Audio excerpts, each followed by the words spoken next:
see you. You're watching Sewing Street and I'm Debbie Shaw and I'm going to be with you with Fiona for the next 4 hours. We're going to be talking dressmaking for the course of the morning this morning. But nice to have you along at 8 o'clock in the morning. You're in for a treat because we have an early bird special for you, which means a reduced price item for the duration of the day or while we have the stock. And it's chalk. Now these chalk pencils are amazing. If you've ever used a friction pen on fabric and maybe not in the seam allowance and it's bleached the fabric, oh dear. If you've used a water erasable or a heat erasable pen and caught it with the iron, yeah, oh dear, it's permanent. So chalk is a great option, but normally with chalk, you think about chalk triangles or chalk pens. These pencils are amazing because they're so fine, they are so accurate, the chalk just brushes away, and we're giving you practically any colour you would ever want for any type of fabric, and we're including the refills as well. So you're saving £5 off the usual, which is a huge saving. That's more than your postage. It's just £16.98. So refills included, don't buy them separately like you normally do here on Sewing Street. And there are 17 refills and 18 in this one because this one's already got some chalk in the pen as well, so they're going to last you a long time. But what I like about them is, again, the fineness. Sometimes with chalk, the markings can be a little bit thick. I was in it earlier, there we go. But these are very, very fine. So let me just take it out and show you how it works. So you get a pencil sharpener as well, or a chalk sharpener, we should say. When you click the clicky thing at the top, that comes out, and then your chalk comes out. And then you can just take a different colour of one of the refills, and you're getting lots of them. More of white than anything else, to be honest, because you're going to use more of the white than anything else. But if I wanted to now change this for a colour, I can just, whoops, take a pink one, push the popper out, pop that back inside again, and it grips it. But look at how fine the line is and how clear it is. So if you're if you're marking into maybe where darts are going to go, if you're marking the seam allowance down the edge of your fabric, and again when they do start to get a little bit thick, then you can use your pencil sharpener and just sharpen those all over again. And then when you change to a different colour fabric, it's no problem, it's seconds to literally just change the colour of your chalk and mark all over again. Now, although I say it does brush away, it's going to take a little while to brush away, and that's good, because if the chalk was just sitting on top here and brushed away straight away, every time you picked up the fabric and handled it, it would disappear. But it doesn't initially, so a little brush will take that away, or a damp cloth, if you don't mind getting whatever it is you're making wet. Pop in another one, and off we go. So remember, you're saving, I'm playing both parts here, aren't I? No one's going to win this one. Oh well.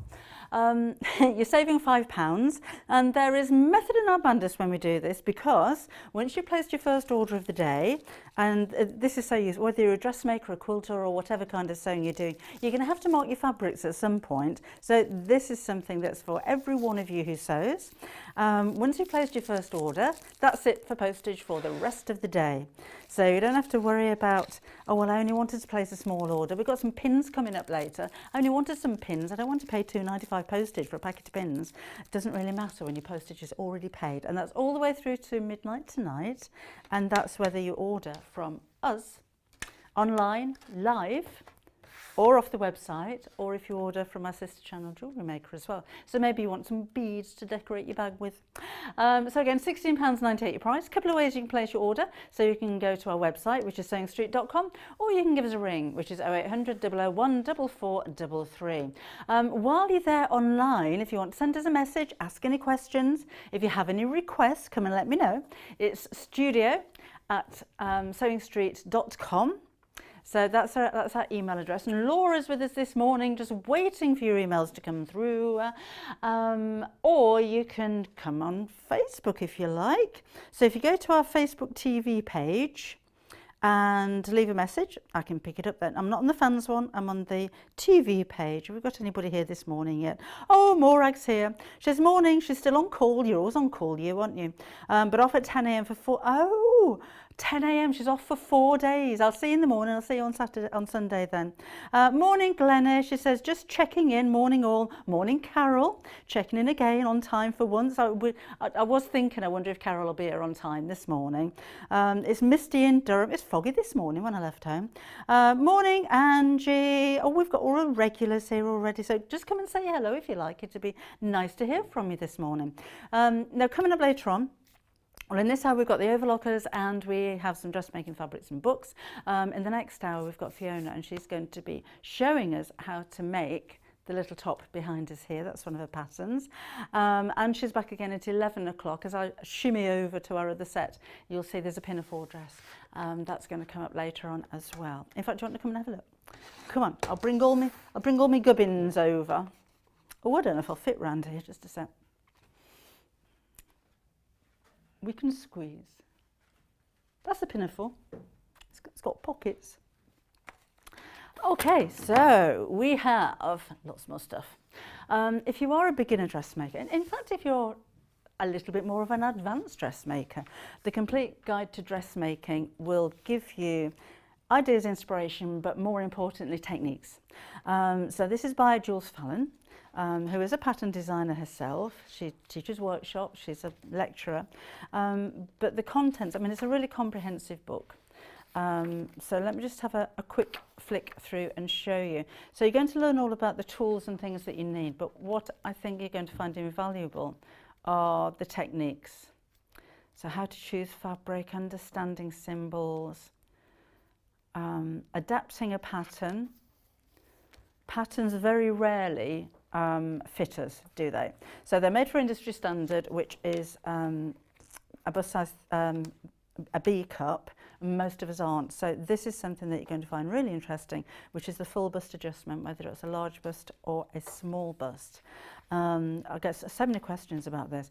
But if you have a tiny waist and a big bum, then this shows you how you can expand. If you've got a little bottom, how you make it smaller. So you can actually remake the patterns, if you will, so that they fit you.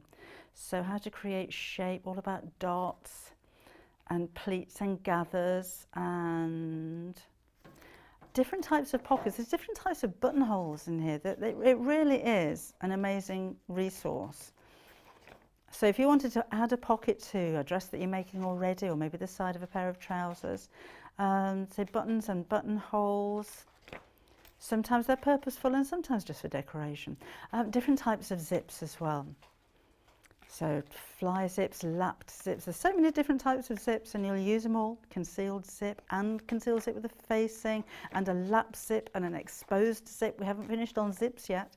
Oh, and then different types of sleeves as well. So there's so much information in here.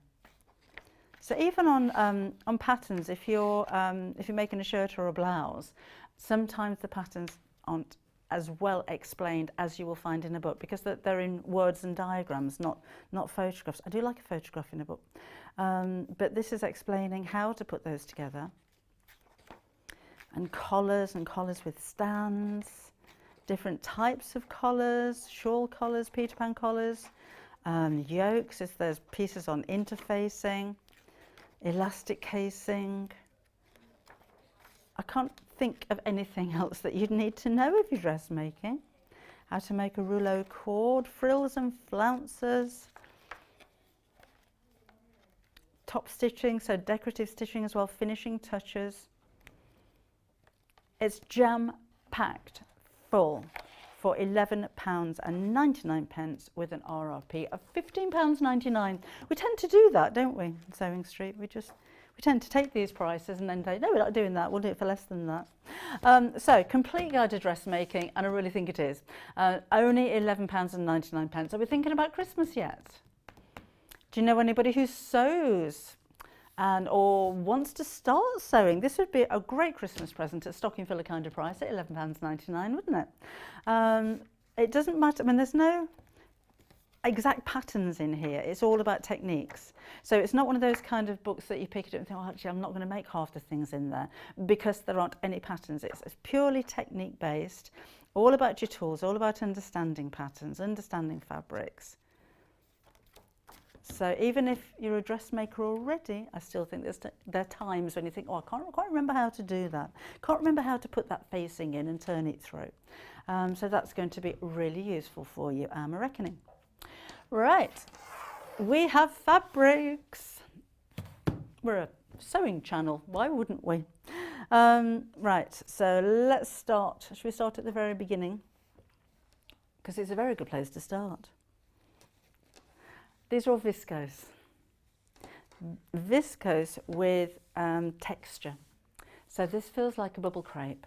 We're calling it Bertie, I don't know why, and it's only £7.99. That's for half a metre. This is by the half a metre, which means that if you wanted to order more than one, then we'll send it all out in one piece. So if you wanted to order a metre and a half on average for a loose fitting top, I think would work very well, in which case you order 3.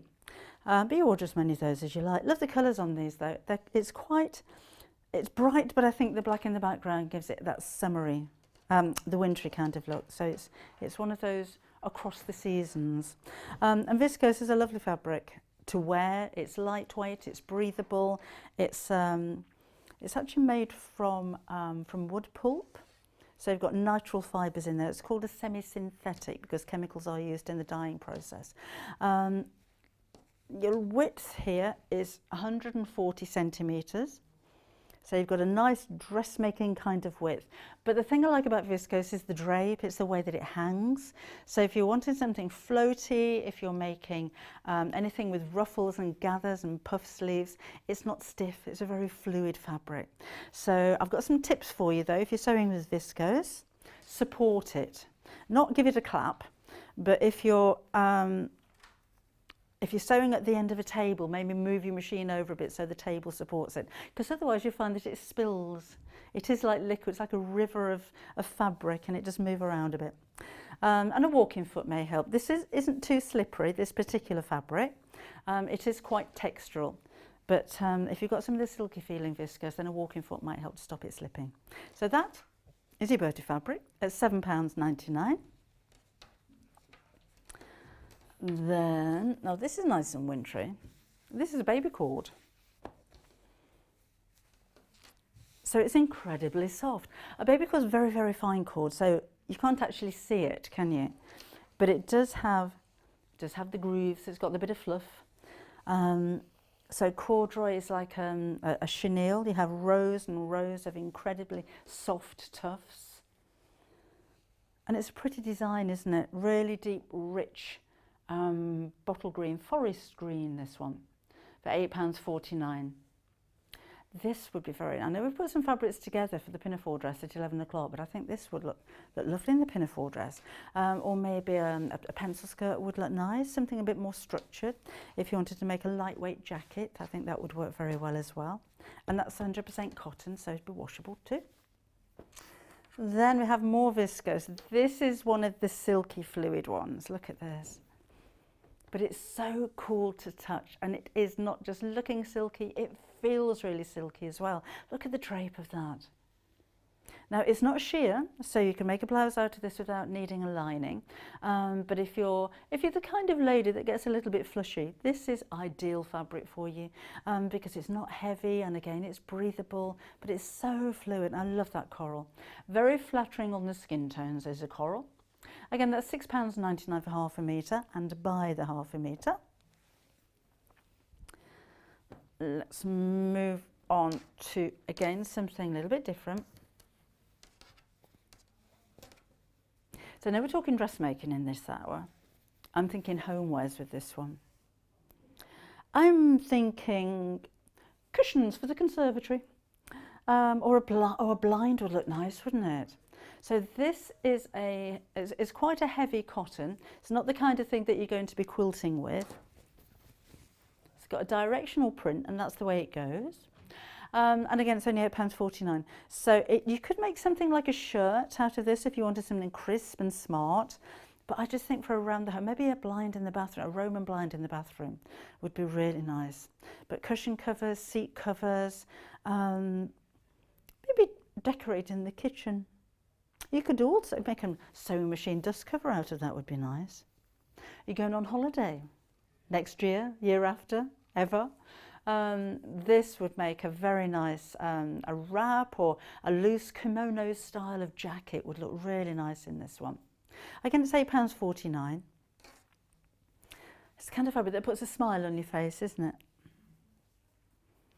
Because I'd love to be wherever these palm trees are growing, somewhere in the Bahamas.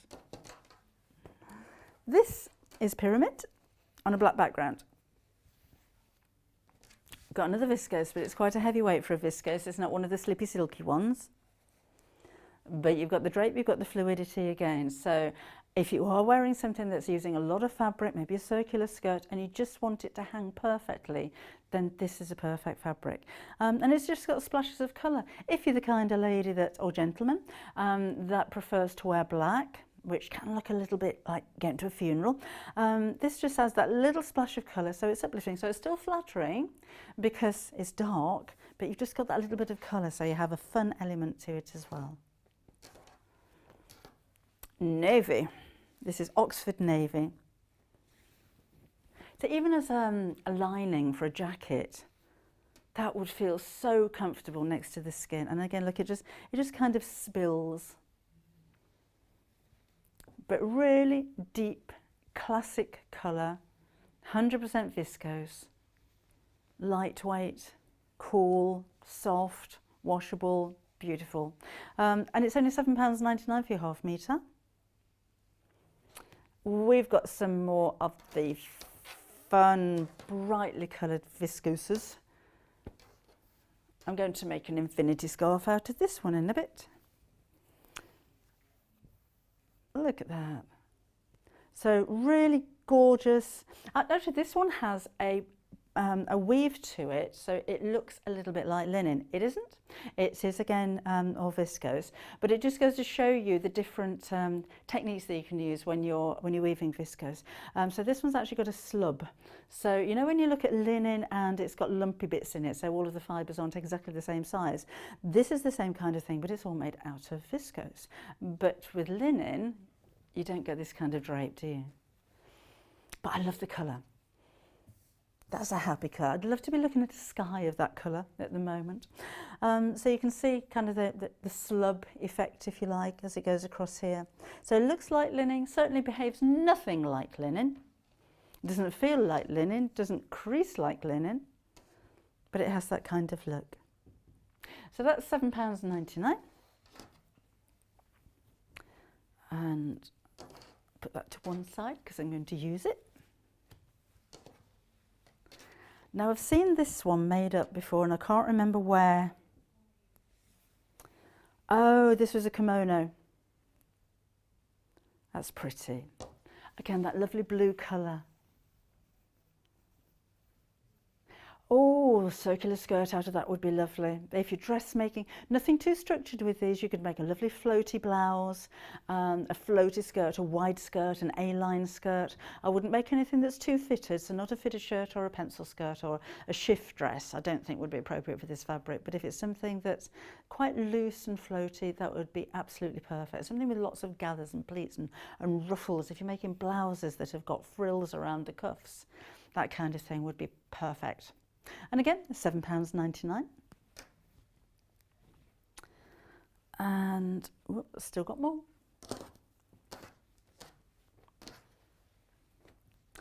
A class. Oh, this would go nice with that Oxford Navy, actually, wouldn't it? This is the Harvard rope fabric. That's £7.99. That may need a lining if you're going to use it as a skirt, maybe not for a blouse and not if it's very kind of gathered up, that would be fine. But it's just so soft. If you pop a cami underneath it, you'll be fine. That should make a nice scarf as well, actually. Because there's nothing irritating, you know, sometimes you can get a fabric that just itches. These don't. This is the blush pink. This is the final fabric with the viscoses. We have, as pretty as I'm thinking, bridesmaids dresses with this one. And again, £7.99 by half a metre, all 140 centimetres wide. And if you wanted to order more than half a metre, then just order more units and they will come to you all joined up without silver stickers on. So that's it with the fabrics. Got some more bits and bobs for you though. So we have a little something. If you haven't seen these mini irons before, oh, where have you been? These are so useful. My ironing room is in the West Wing.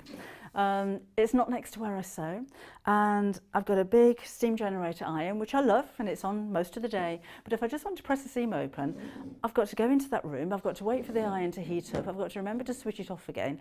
These are so handy to have right next to the area where you sew. Make yourself a little ironing board if you don't have one already. Just cover something with foam and fabric so you don't burn the table, and have it right next to you.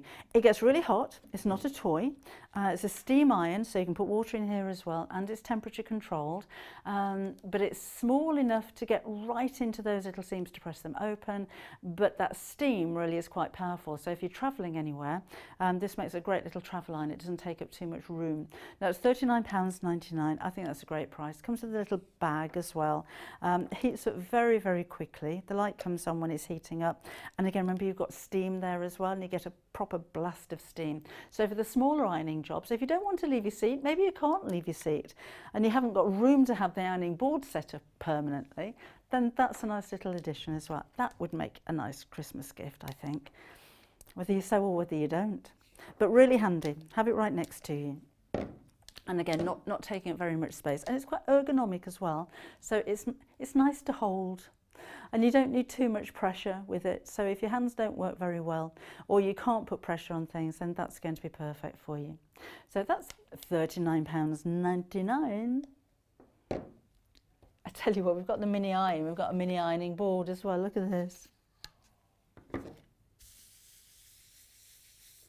Actually, for pressing, because I thought this was a Barbie ironing board, it's that kind of size. But for pressing those smaller pieces, maybe you're doing some piecing, you've got your, I don't know, your hexagons and your diamonds, if you're doing a little bit of patchwork, just pressing those seams open would be absolutely perfect, wouldn't it? It's only £7.99. It's a bit of a novelty, isn't it? But I do think you'd use it. So again, £7.99 your price. Morning, Pauline. Pauline loves the chalk pens. Kirsty's hoping for a calm day today. Is that a calm day here or a calm day at yours? It's never a calm day here. It's chilly in Canary Wharf, says Dawn. Morning, Dawn. It was really cold this morning when I left home. It was dark and it was really cold, because I thought, shall I take a coat? But it's been so warm. I'm hoping it's going to get warm later. But when it's dark and misty and foggy all the way in, I have no idea what it's like outside at the moment. Hopefully it'd be nice. So apparently we had a heat wave. I didn't see too much of it because I was a bit busy. So if you want to get in touch with us, again, it's studio@sewingstreet.com. That's our email address. Any questions you have, any requests you may have, it would be nice to hear from you. Or you can go to our Facebook page, which is Sewing Street TV, leave a message on there, and that's where I am. Morning, Glennis. She says, oh, love the way you describe the items, especially the fabric. The ironing board is great. Oh, you've got one. She finds it really useful. It is a little ironing board, yeah. We've got scissors. One of the most important tools you will need.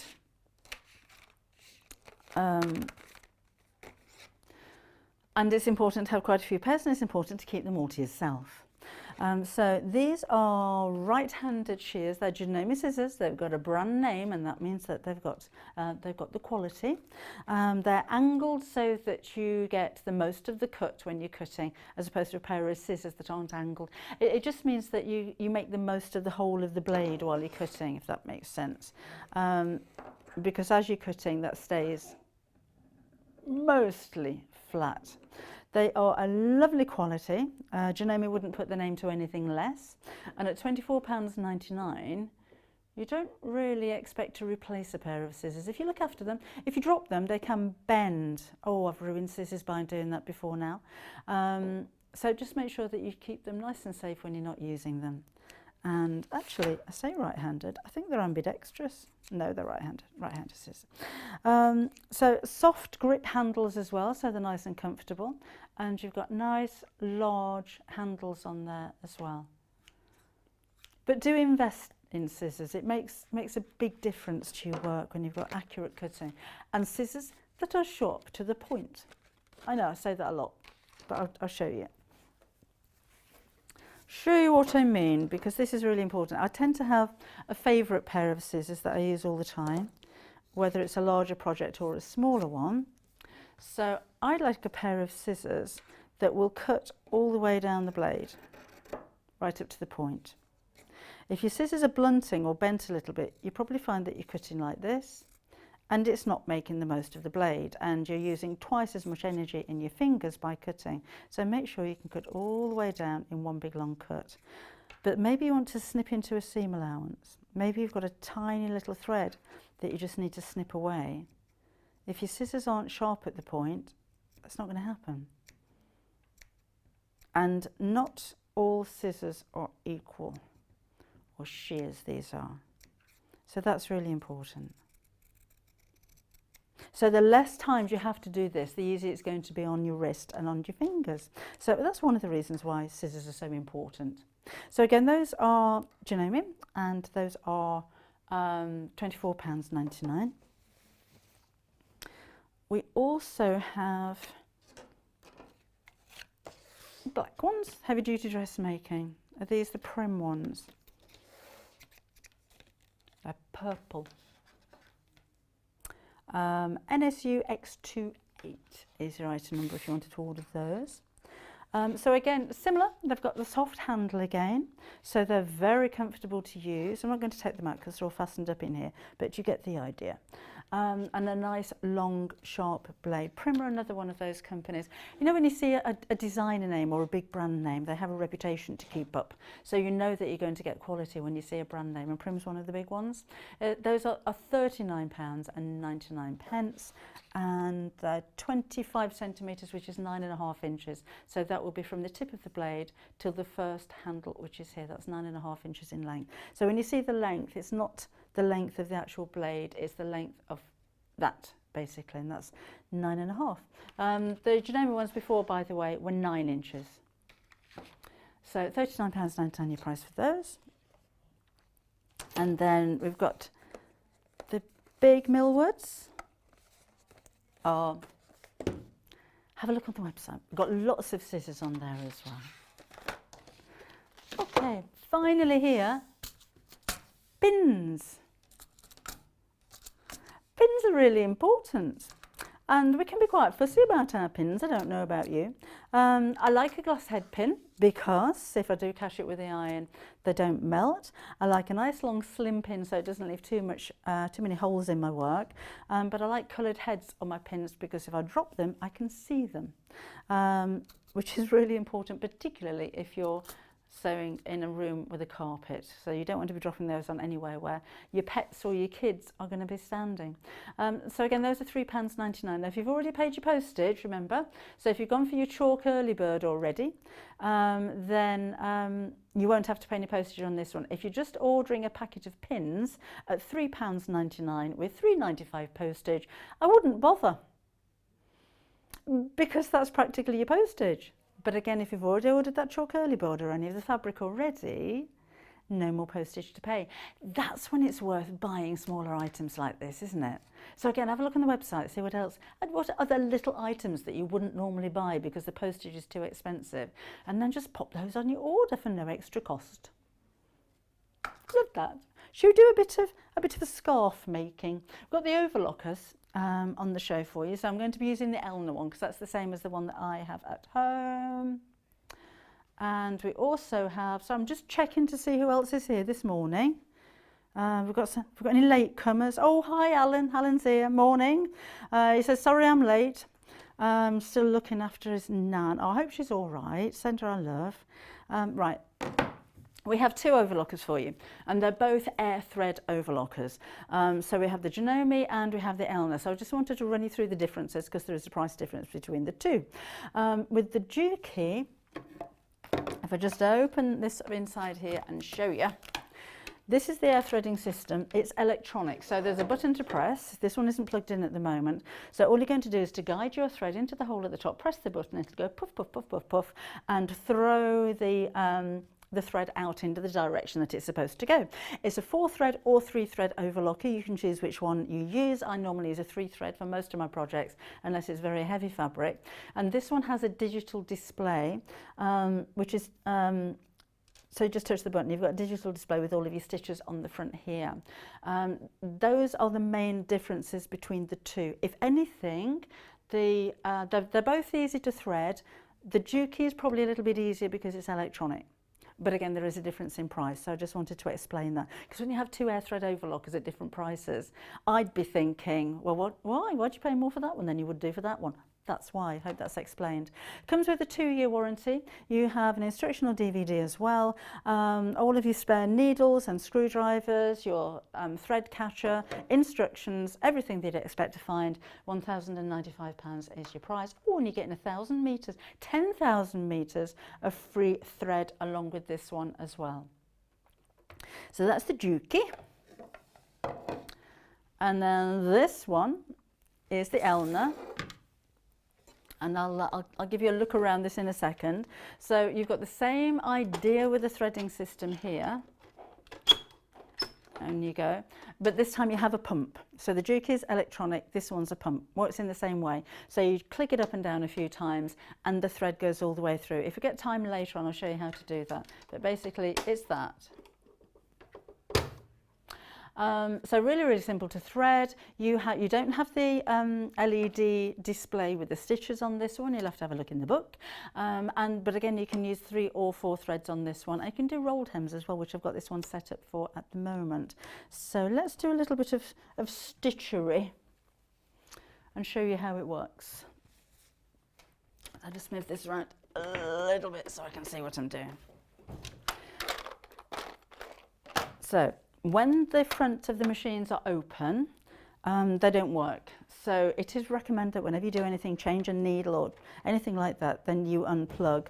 But if I put my foot on the foot pedal accidentally, this will not now work. So we have the 2 threads, which are the bottom loopers that go in the top here. I'll show you how to thread later on, but I've already got this set up for the rolled hem, so I just wanted to show you that first of all. So these 2 threads go around the bottom. And then there are normally 2 needles. There'll be 2 needles in the machine when you get it home to give you a row of twin stitching. You can use 1 needle, you can use 2 needles. If you're going to use 1 needle, you can use the left or the right needle. That's entirely up to you. That affects the width of the stitch. So inside here, oh, you can get in there to clean it as well, which is really helpful. I'll show you that in a sec. That's it. So you have a blade. So as the needles go up and down, that little blade there, it's a silver one here, snips away the edge of your fabric. So that's the difference, the main difference between an overlocker and your sewing machine. This is an awful lot quicker. It'll be about 1,250 stitches a minute, and it snips away the threads and literally wraps the threads around the edge of your fabric, meaning that your seams are going to last longer and it gives you a professional finish, and it automatically stretches. So it's great for working with jersey as well. You can take the blade away if you want to. I never have on mine. This is set for rolled hem. That's a standard hem. So I want to show the rolled hem first of all, because that's what we're set up for. And you can move the position of the blade as well, so you can cut really close or make the seam a little bit wider by cutting further away. Oh, and around this side, this is your hand roll, just like on the sewing machine, but then you have your stitch length and a differential. The differential means that you can gather your fabric, or you can stretch it to give a lettuce type of finish to your work. But we are set up with 1 needle and the rolled hem at the moment. Oh, a lot of the time with a rolled hem, you'll need to adjust the tensions. This can be a little bit scary for people, but so you'll need to tighten them for a rolled hem. But we have a tight button here. So you've got the standard tension or the tight tension. So just 1 flick of a button and you've got it all set up and ready to go. So let's bring the foot pedal over and I'll just show you how it works. So it is incredibly quick. I'm doing very small stitches very close together here, which is why it may not seem as quick as you'd expect an overlocker to be. When you come to the end of your stitching, unlike with a sewing machine, you can carry on stitching. So you stitch off a chain at the end, and then to really tidy that, if you wanted to, you can then take a needle and thread that back through the stitches. But that's giving you a very small rolled hem of about 1 millimetre in width, with the threads wrapped right around the edge of the fabric, with all of the loose edges trimmed away, and that isn't going to go anywhere. That's not going to fray. That's going to make a very strong seam. I was going to let's make a scarf while I've got this here, because we can use that as a seam as well. Or shall we? No, let's set it, I'll show you. Let's set it back up to a regular stitch. So I'm going to go back to standard, and then let's move the width there a little bit, and I'll show you the difference. So this is again just using one needle, 3 threads.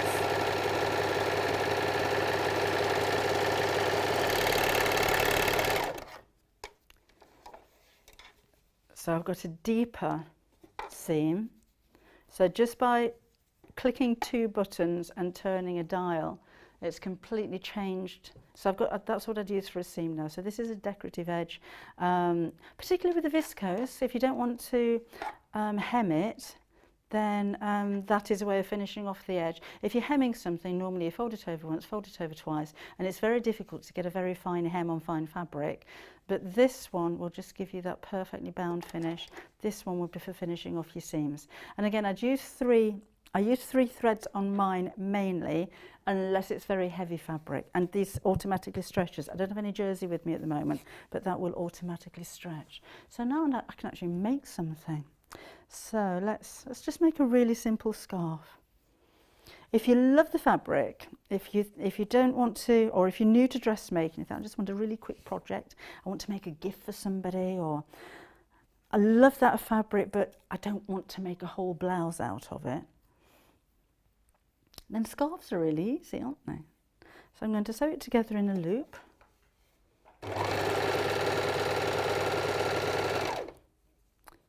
And then when I finish this, I'll unthread it all, and we'll put the extra needle back in again, and we'll get it all sorted out for a 4th thread.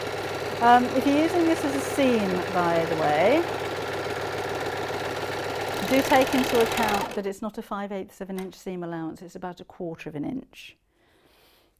Now I'm going to sew these 2 bits right sides together. This has got to be the quickest thing I've ever sewn. Like that. Oh no, right sides together, Deborah. So I've just got a big long loop, and I'm going to sew around the edge, but I need to leave a gap so I can turn it. So screw off the side and keep sewing. I think once you've got your overlocker, you're going to be using it for everything. Cushion covers, dressmaking. They can be a little bit scary because of all the threading system, and when you put your foot down, the speed that they go at. I love that speed. I like to sew quickly. My daughter started her dressmaking journey about a year ago, and she put it off until she started sewing. She was making a blouse actually out of viscose and needed that rolled hem, and I can't get her off the thing. Right, let's keep going. You can get, overcasting stitches on your sewing machine, but nothing's going to finish it as quickly as this. So almost back to where I started. Take that off and snip, and then let's use these scissors, because you get these, don't you? Probably shouldn't be doing this. Oh, you do get £42 worth of goodies with this. So there's the scissors and the beehive little pot. So let's just snip off those threads for now. Oh, do you know, this isn't going to turn, is it? Should have left the ends open, shouldn't I?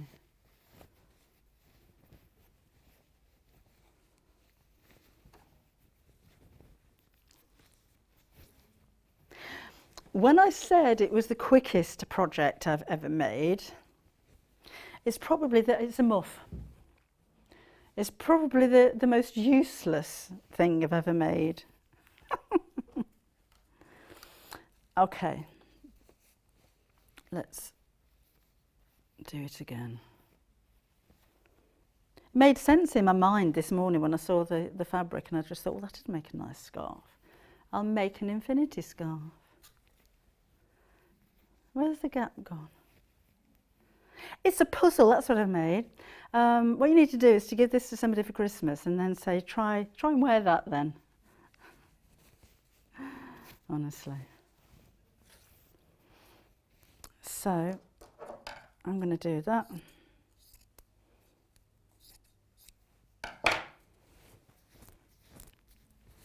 And then I'm going to do that, and then I'm just going to sew the ends together. That's what I'm going to do.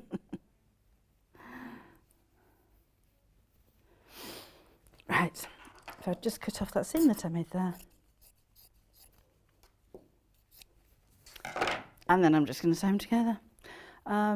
In fact, we'll have a little bit of a twist in it as well, shall we? Because I don't think it matters that you see the ends even. That will do. So I'm going to go straight through them all. You can do some quite heavy duty sewing with these if you like. I took in a denim skirt the other day, and it went over the pockets and over the flat felled seams and everything. It's really quite easy to sew. There we go, we've done it that way instead. And it's already got a twist in it, so that'll just sit. Quite nice, isn't it? Nice little jacket, wouldn't it? So that's that. Now I was going to show you this threading, wasn't I? Right. My machine at home is really, really easy to thread, and it's exactly the same as this. I'll just warn you that when I come here, it never works. It never works on live TV. Right, we have an extra needle inside here. When you put the needles in, I will switch it off and do it properly. They'll be at angles, so one will be a little bit higher than the other, and that's fine, that's how it's meant to be. You've also got a needle threader in here as well. Now when you take one of the needles out, what I normally do is put the needle in the thread that's come out with it as well. So I'm just looking for a tiny screwdriver and tighten this screw back up again, because you'll find that the vibration of the machine will or could make it work loose, and we don't want that because they don't come with spare screws. So let's push this up here.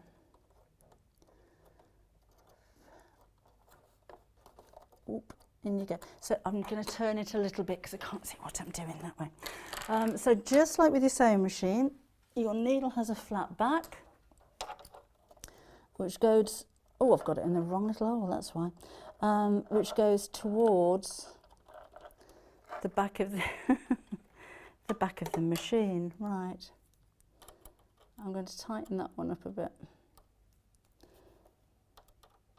Maybe an idea as well when you do this for the first time to just put a little piece of paper or fabric right underneath. So that goes there. Hold the line.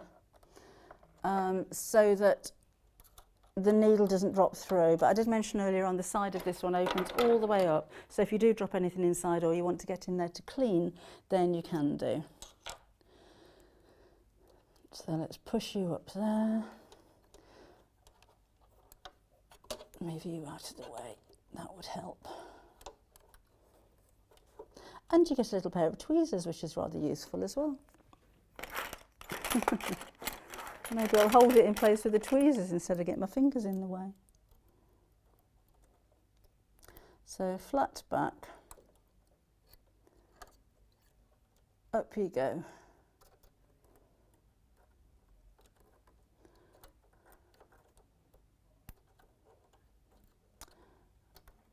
I told you it never goes right when I do it live.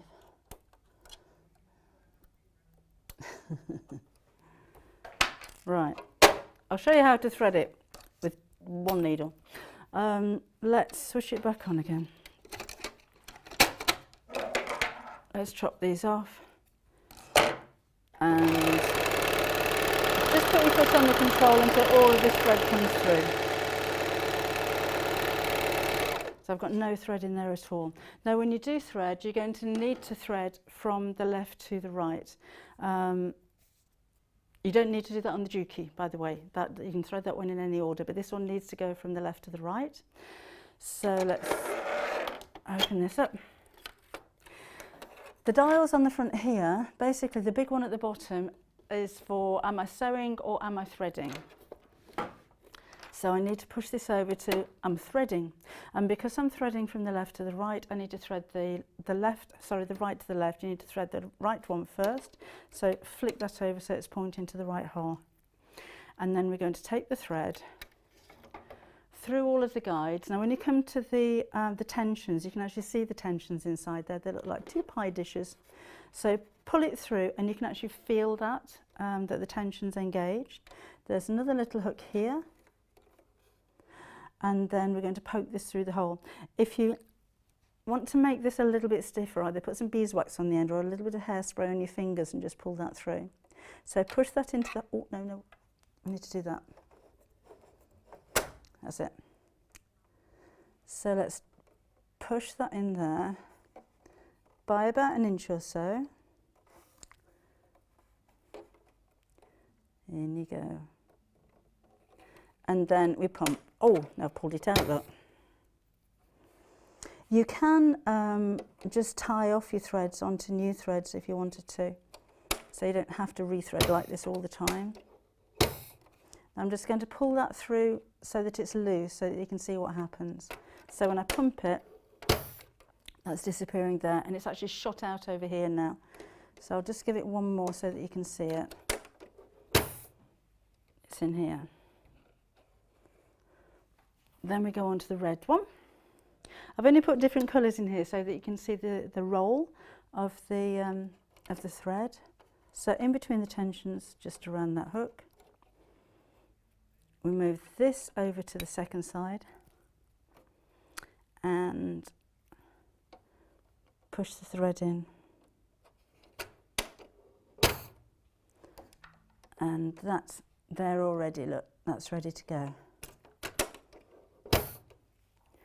And then the blue thread, which is my needle thread, into the next one, again into the tensions.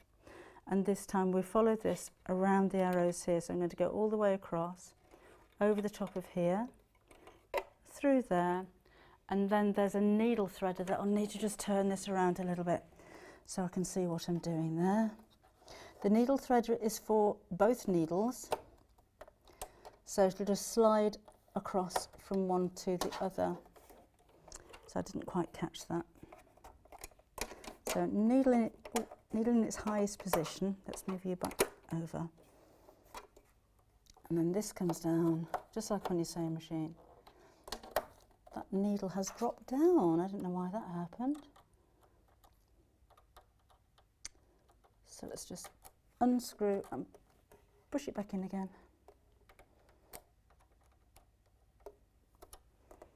In you go. Oh, I'm having needle problems with this one today.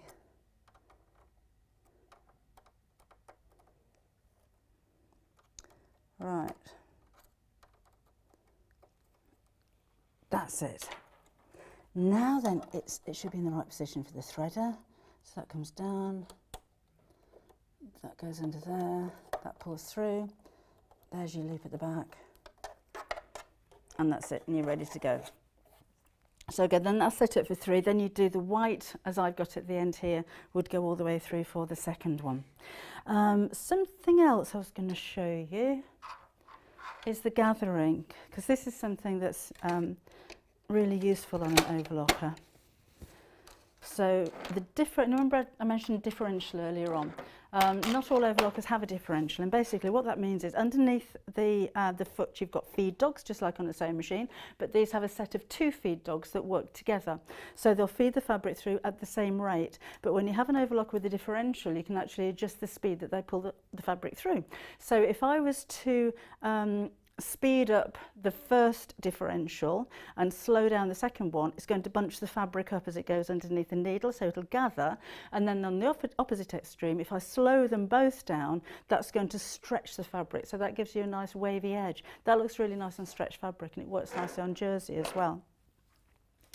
So I'm not going to be able to stretch this because it's cotton, but I should be able to get a nice little gather. And always have a practice. So if we tighten up, we'll have a play with that, and I'm going to loosen that stitch a little bit more, and then let's have a go at this. There we go. Always play. So now if I just do this again,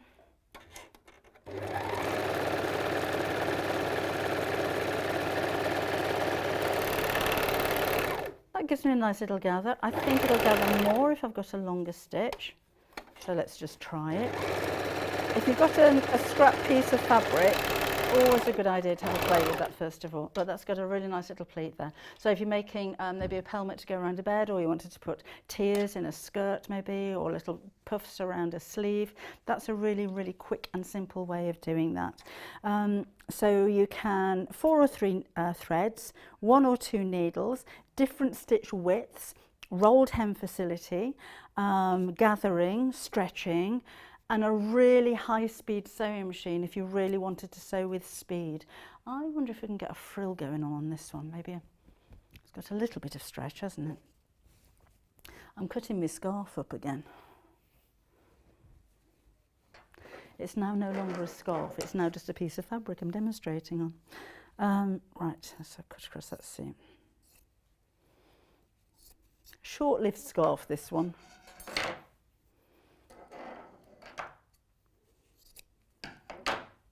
So we've seen a gather. Let me see if it may stretch a little bit. So we need to go in the opposite direction. And then as you go underneath the machine, just pull it back a little bit.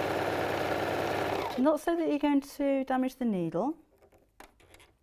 Let's turn that down a bit. Oh no, I'm not bigger. So just give it a little bit of a pull. So I'm not pulling it away from the needle so that it's going to break it. Not quite stretchy enough, but you can see the idea. If that was a stretched fabric, that would give a really nice finish to the edge. So it gives that nice kind of fluted, pretty finish. I kind of like all the different colours on there as well with the thread. It matches that fabric, doesn't it? Yeah, that works well.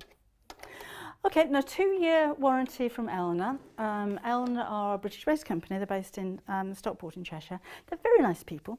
So if you do have any problems or if you've got any questions about your machine, there will be somebody there that will be able to answer it for you. And I think that's a huge peace of mind because you're spending £700 at the end of the day, aren't you? So it's nice to have that support. It's nice to have the peace of mind when you're placing your order. Not just for finishing seams, but for creating seams as well. And the thing I like best about mine, actually, it's not the finish, it's the speed that it sews at. Now you will need, with your Elna, only use Elna needles. So when you run out of these, because you will break one occasionally, you do need Elna needles. It tells you which one on the front of the machine, and it will invalidate your warranty if anything goes wrong with the machine and you've got different needles in there. And use quality threads, just like you would do anywhere. And we've got those for you here as well. So, it's got sucky feet, so it doesn't slip around all over the place. But it makes it very difficult to move. Here you have all of your basic colours of Overlocker thread.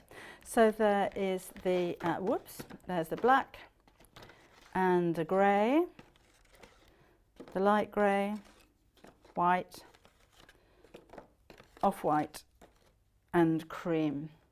for £74.99, and there's 4 of each of those colours because you've got a 4-thread overlocker. That's going to last you a long time. 1,200 metres on each one of those. But these are the basics. So I mean, to be honest, the seams that you're making, unless you're sewing a rolled hem, you're probably not going to see them anyway. So it's nice to have just those basic colours which will cover practically any colour of fabric that you're going to be working with. And this is Madeira thread, so it's another one of those big brands we were talking about. It's a quality thread. So that's that. Don't forget, by the way, this comes to you with your little sewing box and your scissors in a box. Why don't you go down? That's it. So you've got £40 worth of freebies there. So that's the Elna, with all of this, and your instructions and your warranty. And this one, I'll just give you a reminder, is the Dukey. So the same idea with the threading system, but this one's electronic, and this one has the LED screen, so you can see all of your stitches right in front of you here. And you don't need to thread this all in the right order like you do with the Elna. So those are the main differences. So if you can stretch to it, the Duke is probably going to be easier to work with because it's easier to thread with the electronic one. But if you're on a budget, then this is a great price if you wanted to go for the Elna. We've got anybody else this morning, and I've got Fiona coming up in the next hour, remember, so we're going to do a little bit of dressmaking. Oh, Glenys loved the scarf. Kind of worked, didn't it? Eventually. I really should stop ad hocing these sewing demonstrations. It never goes right. Okay, we're going to take a quick break. Fiona's going to be back in the next hour. So go and put the kettle on, make yourself a cuppa, and we shall see you again in about 3 or 4 minutes' time. Did you know that if you shop with Sewing Street, you're only going to pay 1 lot of postage all day? That's 1 payment of £3.95, no matter what you're buying. And you can check out as many times as you like without having to pay another delivery charge. So shop online at www.sewingstreet.com, or you can order via our call centre, which is 0800 001 4433.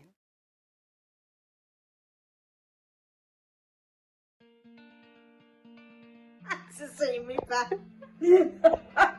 My favourite piece of kit with the sewing is the seam ripper. Hello, I'm Janice from Birmingham.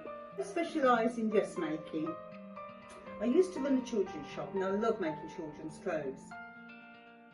My mother encouraged me to sew from an early age. When we were young, we did dressmaking in the school. My claim to fame was the sewing quarter. But I'm now making also jumpsuits for ladies and men of all shapes and sizes, and it seems to be going for the festivals around the country.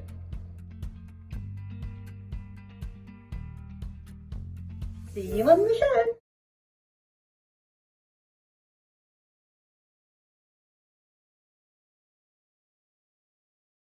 Shopping with us couldn't be easier. If you want to shop online, then you can head to our website, www.sewingstreet.com.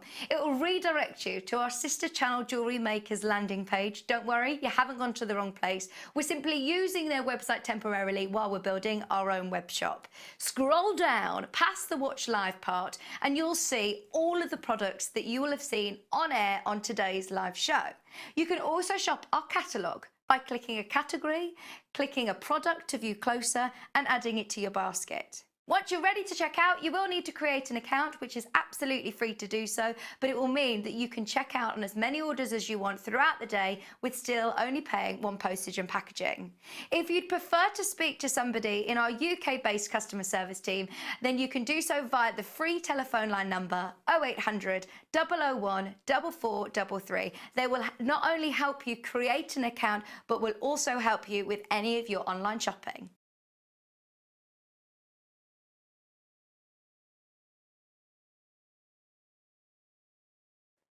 Hello, I'm Kerry from Living in Loveliness and I'm delighted to be part of the Sewing Street team. I'm based in Wolverhampton and I absolutely love working with fabulous fabrics. In particular, I love working with fat quarters and showing you how to get the most from your scraps. I love bringing communities of sewists together and encouraging people to sew for greater causes. Most recently, we have been sewing for our NHS and key workers.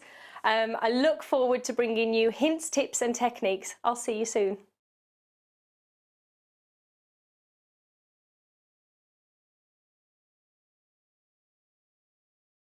Hi, I'm Debbie Shaw, and as a professional sewer, I really know how important it is to use a high quality thread. Well, you think about it. You spend a lot of money on your sewing machine, you'll spend a lot of money on fabric, and you'll spend a lot of time sewing. So why let your thread let you down? I know a lot of our designers and customers prefer to use Aurifil thread. Now, this is a family business. It was established in 1983 and they're based just outside Milan in Italy.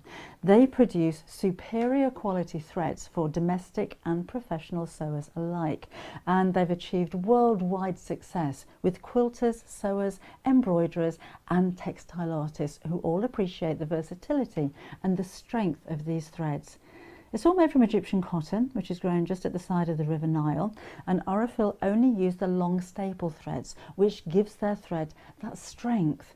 Each one of these threads goes through 15 steps before it even gets onto a spool and then comes to you to use in your sewing projects.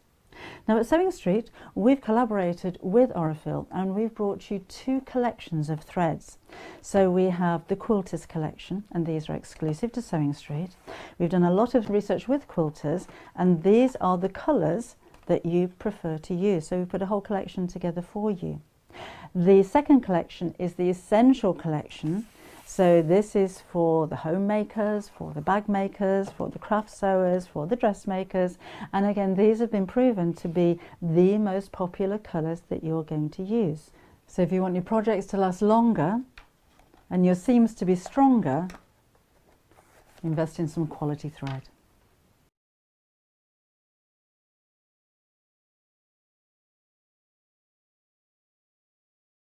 Did you know that if you shop with Sewing Street, you're only going to pay one lot of postage all day? That's one payment of £3.95, no matter what you're buying. And you can check out as many times as you like without having to pay another delivery charge. So shop online at www.sewingstreet.com, or you can order via our call centre, which is 0800 001 4433.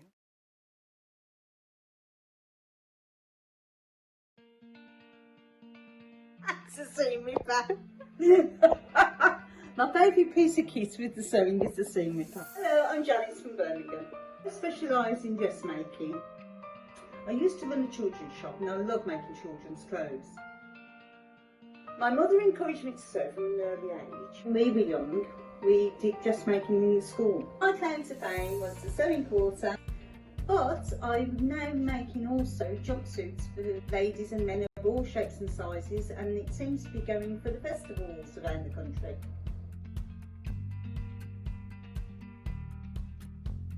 See you on the show! Welcome back again. It's all about the dressmaking in this hour, and we are going to be joined by Fiona in just a second, who's going to give us some hints and tips for making the Peggy top. Isn't this pretty? I like a loose fitting top as well. Now I don't have a waist anymore, so it's very figure flattering, and we've got some lovely fabrics that we put together for you as well. Now we have the pattern for you on its own, which is this one. And let's just take a look at sizes 8 through to 20, which is on the bust. If you're between 32 and 44 on the bust size, then that's going to fit you absolutely fine. So we'll have a chat with Fiona in just a second and see how simple and who's going to be making this, if it's suitable for a beginner or if you need any particular skills. We've got different sleeve lengths in there as well. You don't have to have the gathers on the sleeve if you don't want to. That's only £14.99 is your price there. But I did say we put some fabrics together for you. So let's have a look. Now we've got a whole bundle, so as much as you need, but if you prefer, you can buy this by the half metre as well. Just making a little bit of a saving if you ordered on its own. So the bundle is for 2 metres, which will cover you for the largest size of the pattern. And this is quite dressy, I think, isn't it? It's not too fussy, incredibly soft. So this is Silver Polka Parade, quite pebbly as well. So it's an off-white in the background. It's got grey little polka. They're not polka dots, are they? Polka Parade. No, I'd say pebbly, marbly, but very pretty and very smart, I think. So 2 metres is £30.99. If you wanted it on its own, just by the half metre, so if you wanted to make one of my amazing infinity scarves, maybe only want a half a metre, you can buy this by the half metre. Or if you want to buy the exact amount that you need for your size, if you want to know any of that, by the way, have a look on the website if you can on sewingstreet.com, and it'll show you the back of the packet. And the back of the packet will have all of the sizes and appropriate measurements on there for you. So by the half metre is £7.99. So if you go for the 2 metres, you make a little bit of a saving. So that's that one. Then we have the woodland. This is one that Fiona's going to demonstrate in. I shan't open the big one out because we'll only have to fold it back up again. So a gorgeous forest green, but it's got birds on it, like birds of paradise.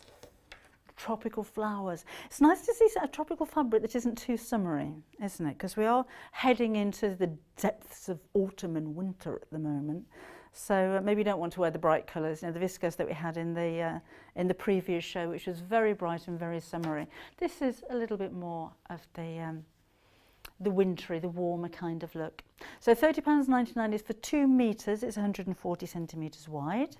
Or you can go for it again by the half metre if you wanted to order the exact amount that you need, and that's £7.99 for the half metre. Then we have something a little bit more abstract this time. This is gorgeous. It's floaty. I was saying about viscose in the last hour.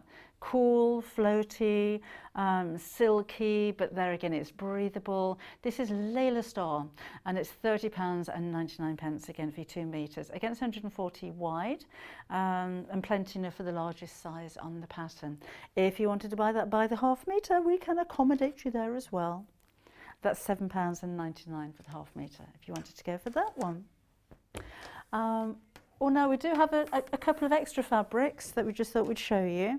So this is the one with the linen look. So this is GPR 569 if you wanted to place your order.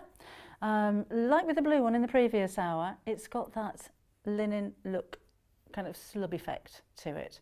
But it still is that incredibly soft viscose. So this is the chalk, Moorside Array chalk for £7.99. Then we also have another tropical fabric that's a little bit more wintry, which is this one, because they've got the navy background colour, but you've got palm leaves.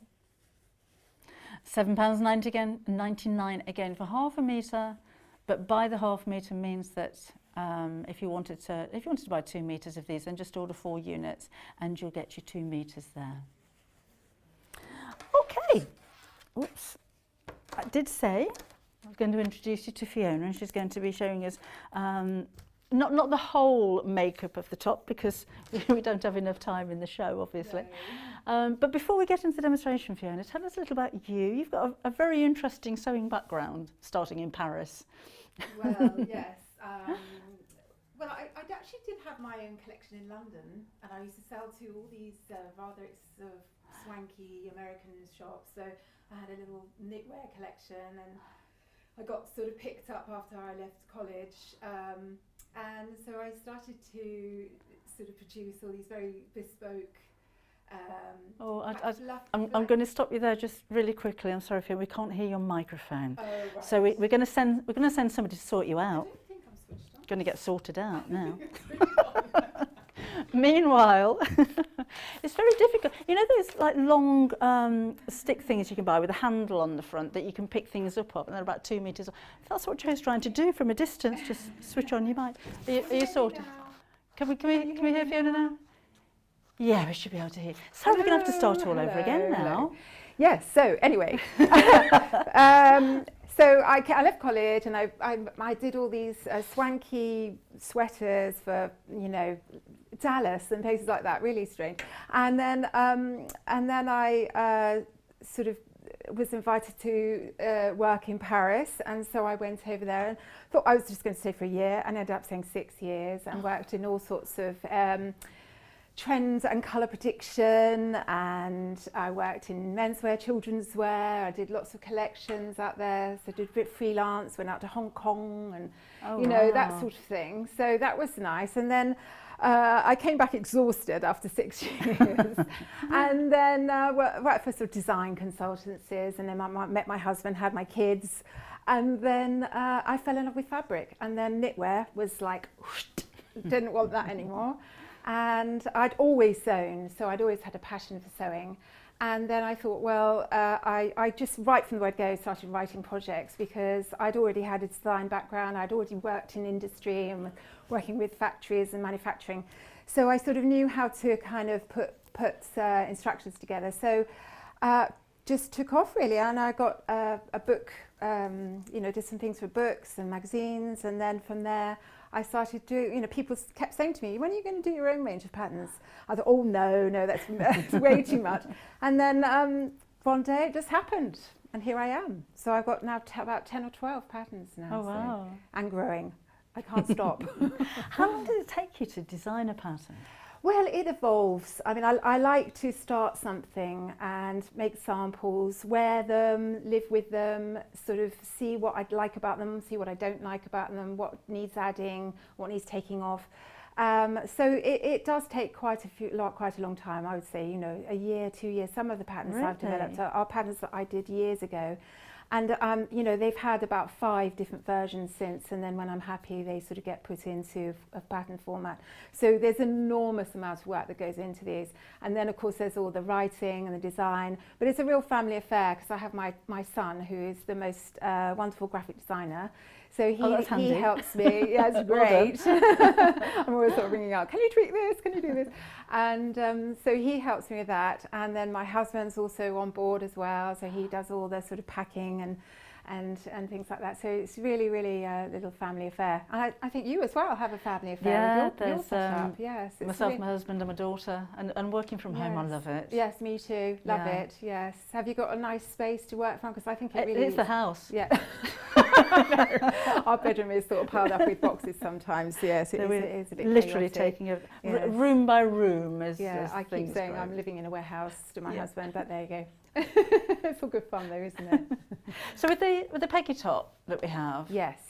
So this is a really simple pattern, because I don't know if anyone knows about me, and actually I've had a few messages from people saying what I love about your patterns is they're so simple. And I think it's because I don't have a lot of time to sew myself. So what I want is to do something that's straightforward, and also the things that you can actually make in lots of different fabrics, so that, you know, you like you see, you can make it in cotton there for summer, you can have short sleeves. You can, on the picture on the pattern, you can actually not leave off the elastic for the long and the short sleeve, and have it slightly fluted, and that's a very pretty sleeve, and I wish I had a sample of it fluted here. But it's, you know, if you know, so you can adapt it. It's quite a versatile pattern, and also the one I've got here is actually made in something a little bit more snug. So it's actually got quite a soft touch to it. So it's, when I put that on, I'm much, you know, if I really feel warm in that. So it can cross all seasons. That's what I really want to say. And it looks very different, because I'm thinking if you've got the pebble fabric, that I think that actually looks quite dressy. But then the one behind you looks quite casual. Because I think you could also do it in sweatshirt fabric, jersey, if you wanted to. But equally, these viscoses are absolutely beautiful. I mean, that pebble one is gorgeous. Yeah. And in fact, somebody sent me a picture of one of Peggy tops in a colour very similar to that, and it just looked like something off a very, very posh shop. I won't mention the name, but so yes, they can look very classy as well. So I think that's really, you know, they can look classy and dressy, but also quite casual. So yeah. It kind of, you know, but there's quite a few techniques involved in this top. Like, for example, you've got the darts, and you've also got the neck facing to attach. So I think, you know, as you're making, you're sort of learning. If you've not done dressmaking before, I think this is quite a nice starter pattern. You know, inserting elastic into a channel, and also doing a little rouleau, which we all love, which I've lost somewhere, but anyway. So, you know, there's quite a lot of, and in the pattern I suggest also putting a little covered button on the back, because I'm a big fan of having a little button that matches your top, and a little tiny little cover button. and I think that's really finishes off something nice. Because if you look at the back, I don't know if I turn this one around, but actually it's got the little opening here at the back, and what's nice is having this sort of facing stitched down as well. You know, you don't have to stitch it down, but it does give it a nice either sort of sporty look, or it just sort of holds that facing in place. So yeah, and also the other thing is the side slit at the side. You've got a nice little side vent, which you don't have to have. You know, you can do that without if you want. But you know, I think it sort of gives you, because it's a boxy shape. This one, it's quite straight. Yeah. You know, it's not sort of fitted at all, and it just means that you can move around in it. Because I love clothes that you can move around in. I don't like to feel like if I sit down, I can't breathe. I mean, that's just not me. So if you've got a little bit of extra room, I think, you know, especially for, you know, when you're getting on in years like me, you know, you sort of want, your comfort is everything, isn't it? Yeah, but we like comfort, but we like style as well. We like style. Yes. Stylish and comfortable, that's right. So what would you like to show us? Right, so I'll just kind of, I've just done quite a lot already on this top, just to sort of fast track it, and I want to show you about how to do the facing. And I'll just quickly point out that if you find the measurements on the back a little bit small, you've got the same on the inside on the back page, much bigger. So you know, you can, it makes it a little bit more easy to see. So so basically, you have, what I've done before the show is I've cut out all the pieces. So you've got the back pieces, the front, the sleeves, and the rouleau. Now, a lot of people write to me and say, I've lost the rouleau piece because it's quite small. And the rouleau you're cutting on the diagonal, remember, because you want to get that sort of bit of stretch going on. And also you've got the facings as well. So before the show, I have joined my back pieces together. So it's literally putting the back pieces like that, and you're sewing all the way up the backs. You know, it's quite a good idea to finish off your seams beforehand as well. So if you haven't got an overlocker, get one. If you don't want to get one, just do a little zigzag stitch. That's absolutely fine. Now you could, if you had a zigzag stitch, if you're going to zigzag your finished raw edges, I would probably finish those together, just so that, you know, if you've got more layers of viscose, it makes it easier to hold. But if you haven't, then it's a nice idea to finish them off separately. And then you're going to seam all the way up, but you're leaving a section, and it's marked on the pattern where you stop, and you're leaving that open at the top section there, and that's for the back opening. Now, the next thing I did is I popped in the darts on the front, and these are very easy darts because they're actually cut into the pattern. So when you cut down, you're not sort of cutting out and then down, you're actually cutting in. And what it's nice to do is to just draw your little, you can just match the raw edges, draw your line, and then stitch your dart. So it's quite it's very easy dart method. Because matching the two sides of a dart is normally, well, I'm folding it and I'm sticking pins through just to make sure it's coming out in the same place. Or doing some tailor's tacks to make the dart's head.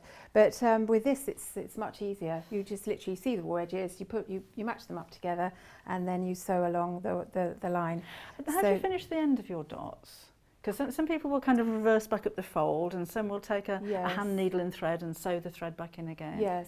So obviously I would do my back stitch at the raw edge, and then when I've got to the point of the dart, I will leave some long ends, and then I'll tie them together. Okay. And then if you can either snip them down or sew the thread into a needle and then sew them into the dart head or just into the seam. So then you've stitched your darts, and then what you're going to do is to sew the sides together under the armhole. So it's really, really straightforward. Oh, and sorry, you're joining the front to back at the shoulder seams as well. So you join the shoulder seams together, and then you finish the raw edges, press them towards the back, and then turn over and top stitch on the right side. And top stitching is just when you lengthen your stitch a little bit and then stitch along the side of the seam line. And it's all explained in the pattern how to do a top stitch. So, and the other thing that I've done is I've just stay stitched, which is just a line of stitching around the neckline, and that's just to stop it stretching. Because remember that when you've got a cut edge that's on the curve, you want it to you want to stabilise it with a bit of stay stitching. So it's just with a line of stitching within the seam allowance. Now, the next thing we do is we join the facing pieces together, and you can see that these have been interfaced. So you're interfacing just the front and the 2 back neck facing pieces. And then once you've joined them at the side edge, you're pressing the seams open, and then you finish the outer raw edge all the way round. So then with the top wrong side facing outwards, you're just going to match up your side seams here with the side seams of the top, of the neck edge. And the first thing you'll do is to match up those. Can't get this open.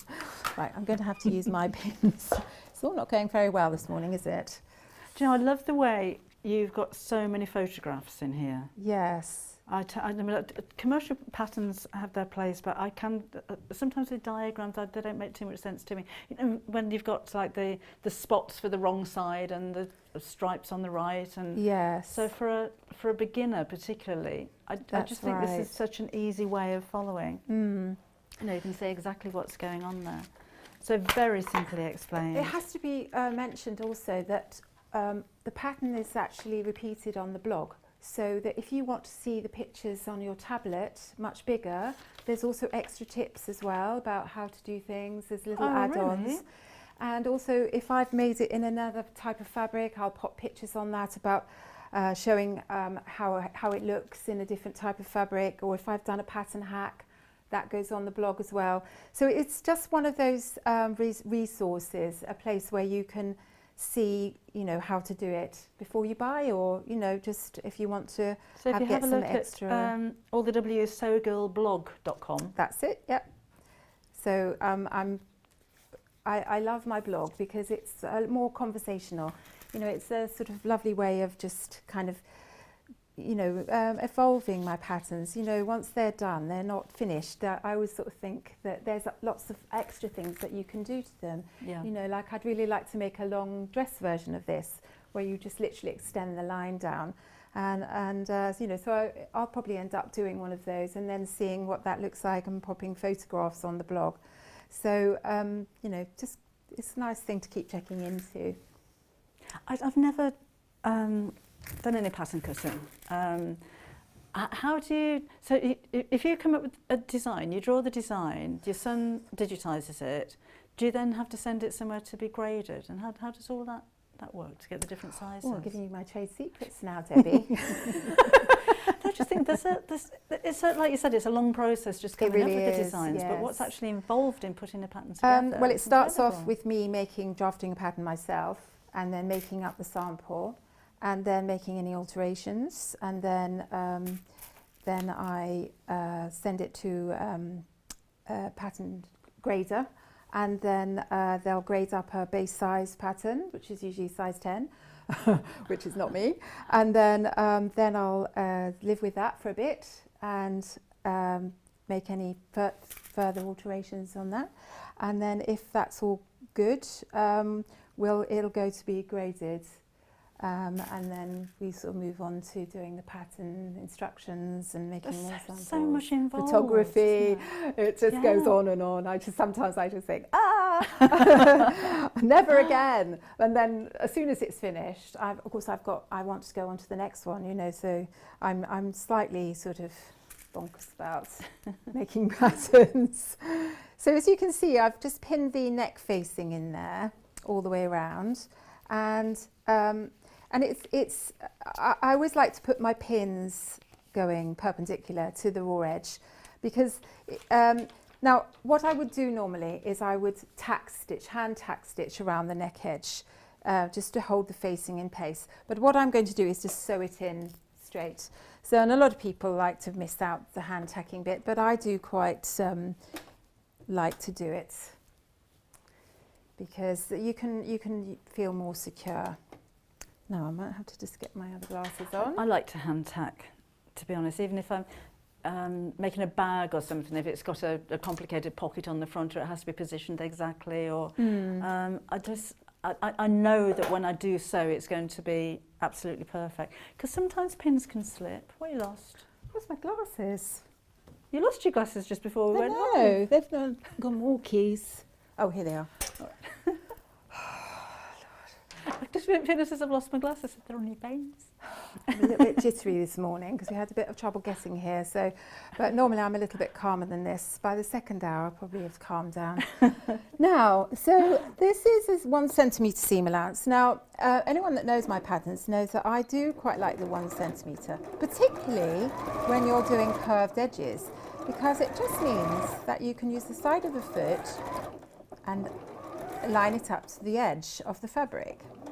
And a lot of Japanese patterns have 1 centimetre, and a lot of patterns that are quite, loose fitting have that. And it just means that you haven't got quite as big a margin. Now, if you would prefer to have a 1.5 centimetre seam allowance, that's what you're used to, then just cut 0.5 centimetre away from the edge of the pattern. And I do advise people to trace off their size, because then they can always make it in a different size if they want to. Because sometimes I make mine in a, I'm sort of between sizes. So I'll make it maybe in the larger size and I'll make that. Or I could make it in the smaller size, and it will have a slightly different feel about it. It will have a different look. So, Morag's messaged in and said, Fiona, can this be made in jersey? Yes, we did mention jersey, didn't we? Yeah. And I think it would look fabulous in jersey. I haven't actually made a sample up yet in jersey, but because I'm not, I don't do a lot of jersey sewing. I prefer sort of woven fabrics, but I think this could be easily made in jersey. Yes, no problem, as long as it wasn't too thin. Yeah. Sometimes like a terry back sweat is quite nice Yes. as well, or a loop back fabric. They're quite nice, but anything sort of with a bit of stretch to it would look lovely. So there you have it. I've sewn my facing in, and then I'm just going to snip around the... Now you could take little V's, but I'm just going to save time by just nicking. Now this is so that it sits flat when you turn it to the right side. And you could do this with pinking shears if you wanted to. These are all, I was thinking for beginner sewers again, these are all techniques that you're going to use in practically everything you make, Yes, aren't they? they are. Attaching a facing is something you come across again and again. And you can see what I'm doing here. I've got a kind of bulky bit at the seam, and we're going to what we call layer the edge. So I'm just reducing that bit down to 5 millimeters, 0.5 centimetre, just so that it makes it less bulky on the side seams. And what you do, just nick it either side and then just trim it down. Don't trim down too much, because obviously you don't want to cut your stitching. So what's the most challenging thing you've ever made? I know what one of the most famous things you've ever made. That was challenging. Do tell. That was extremely challenging, because I didn't actually have the person to ever fit. We had to do really? it. Yes, it was done so last minute, and So she was having a baby. So this is my BAFTA award-winning dress. Well, it wasn't the dress didn't win an award, it was the person that wore it. She won 2 BAFTAs. So that was, can we say who it is? She won't mind, will she? No, yes. Daisy May Cooper. If you put that into your search engine, it'll bring up, put Daisy May Cooper BAFTA dress, and it comes up with the most amazing, a Swindon football dress. But very glamorous. I love the matching bit. I did notice looking through the pictures, she takes the boots off. Yes, yes. She takes obviously very high heels. Yes. Yeah, she takes the boots off on them. So before did she you went down to just get made her that award. on her measurements? Well, yes, she had a dress already that she wanted to style it on. So we adapted the style of the dress in new fabric. So I had to draft a pattern from the dress that she gave me. And then it sort of went it was my friend Jane. Hello, Jane. She's their auntie, so she carried it back to have a little fitting. But I couldn't go because I was just so busy doing other things, and she lived quite a long way away. So it came to and fro, and it's like, could you have it a bit less this and a bit like. So it was like one of those. I don't think I really thought about the enormity of it before I did it, because, you know, I just thought, oh, she'll just go to the BAFTAs and, you know, come home again. I didn't realise she would actually win 2 awards and be on stage and be photographed, and it went absolutely viral. So she did mention your name, I hope.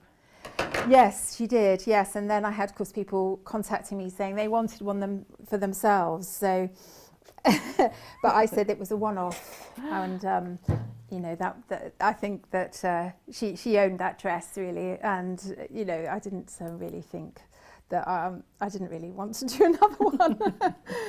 It was because it had Swindon letters on the back, so they were all appliqued on and hand cut. So I had to do it really precisely, and she had her name as well, Mucklow. That's her character surname in the. Now you can see there that I've pressed my facing upwards, and now what we're going to do is our little rouleau, if I can find it. Here it is. Now doing a little rouleau is probably a bit challenging on TV. I don't know if anyone's done one. So mad enough to do one. I never have. Never done one. Shall I not do it? Maybe. Yeah, no, do it. Oh right, okay. Do it. So what you've done is you've cut your little strip of fabric, and you've folded it in half like that, long ways. So you're making like a little piece. It's almost like a bit of binding, really, isn't it? And then we are going to do a 1 centimetre seam allowance. Now this should, if your width is 1.5, mine is slightly, I think I've given myself a little bit extra, because obviously the bigger the tube, the easier it is to turn it inside out. Now you'll do a little back stitch, and you're doing your 1 centimetre. See, it's already gone wrong.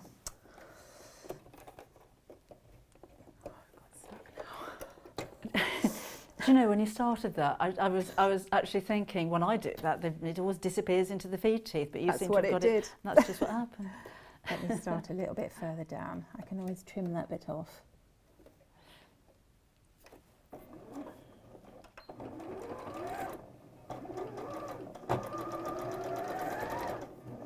Did you use an industrial machine at home?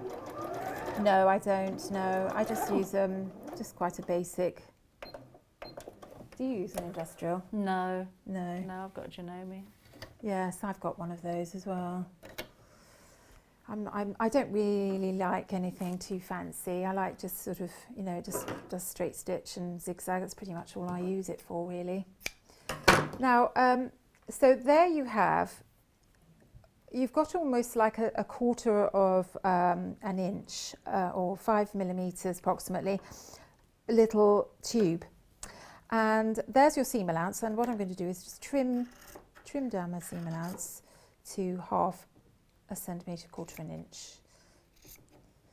Now, a lot of people, if they leave a little bit extra seam allowance and you feed through your rouleau, it makes it a little bit more padded, and which is quite nice. But if you're just doing it for the first time, don't make your tube too small. So if you follow the instructions, you should only have a half a centimetre wide, and that should be fine. Now you could feed this through with a blunt-ended needle, or if you've got one of these loop turners, which are great. And the other thing I do is I quite like to just nick the little point at the edge, which has got the thread, since I've left a long end, 2 long ends, and then I'm just going to tie a little knot on the end. And then I'll put my loop turner through the tube, and then just attach the thread onto the end of it, like so. And then pull the thread through, and then that gives you, except it's got all knotted up, hasn't it? And then if you just very gently tease it, it's one of the most satisfying things that I think. I love them. And then you tease it through. You can just feel it go. So just do it gently, and then you pull it. I'm hoping I'm the first person to have done a rouleau on the sewing street. And there, look, you see? Oh, yes. Da-da! Amazing. That is so lovely, isn't it? That is genius. Do you know, Yeah. I've used a loop turner before, not for a tube as fine as that.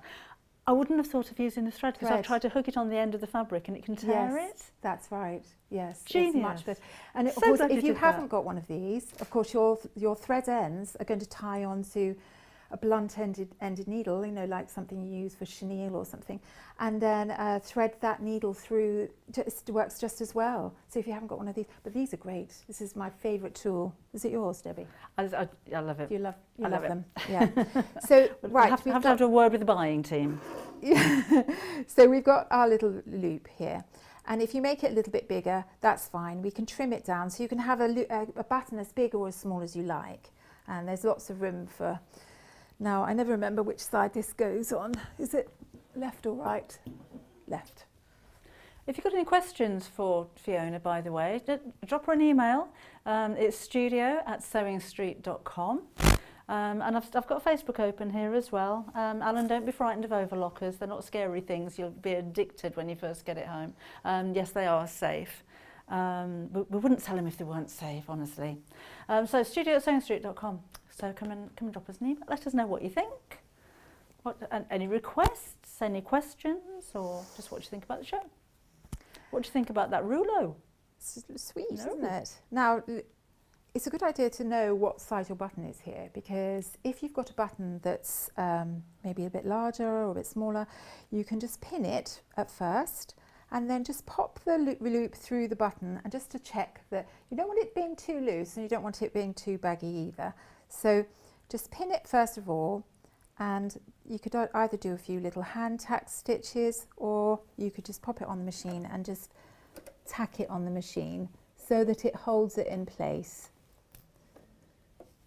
So drop the needle down, just make sure that the loops are side by side, and then do a little, just one stitch is fine, just want a couple of stitches. Ooh, right, and there you have it. So it's in place now, and then you know, I'm just going to trim them down to the seam allowance just so that it's out of the way, and trim off my excess tacking, machine tacking stitches. And then if I, oops, get rid of any threads, and then what we're going to do is put the facing back down. So you're sandwiching the loops underneath. And then we go back to the machine. You can pin it first if you want. And you should have a little pleat there where you folded the seam allowance backwards. But so you're literally just following the line of the pleat. And off we come. Little back stitch at the bottom, and then just trim down, trim across the corner, get rid of all the bulk and any excess. You can leave that one, but just trim down the other one. And then you can just, it's the moment of truth. Ta-da! Perfect. And there it is. How lovely is that? Now, if you think I don't want to be bothered to do that, you could always get a little bit of embroidery thread and do a little chain buttonhole stitch, and just make a little loop there if you prefer it, and then we'll just give that a little press. Okay, I've had a question, and that's from Chris. Hi, Chris, who says, would it be easy to turn the top into a dress? Well, I haven't tried it as a dress, but I think it could look fabulous, because imagine if you had a little tie belt at the waist, because it could just go straight down.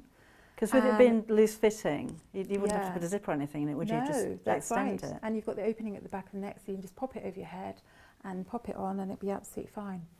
and you just have to make sure that the width at the bottom will fit past your hips, so Yeah. don't, you know, so just so that you can get it on. But I think that would look lovely. Just, you know, work out what length you want and just go straight down. You can just draft your pattern, just draw it all the way down. Now the facing, I'm not going to do this one now, but I'll explain to you how it's done. So you're pinning the facing all the way round, and again I like to hand tack stitch the facing in position, and then so just, I mean, I like to use it, you know, with overlocking you can just literally stitch along that top line of the overlocking so that it's even all the way around, and that gives you that line of stitching around the neck facing there, and it holds it in place, because sometimes, you know, you get that neck facing and it sort of waggles all over the place, and it really annoys me. So I just think for stitching it down. But of course, if you've got something that's a little bit dressy, you might not want to have that. You might want to just stitch into the seam allowance on the shoulder seams just to attach it. And you know, the other thing I quite like to do is to get a bit of wonder web. If it annoys you flapping around, just pop a few little tabs of wonder web, and it just seals it in place, and you know, it doesn't come off. So moving on now to the sleeve. So you can see here that I've already put one sleeve in here. I don't know how we're doing for time. We've 17 minutes to be exact. Oh right, okay.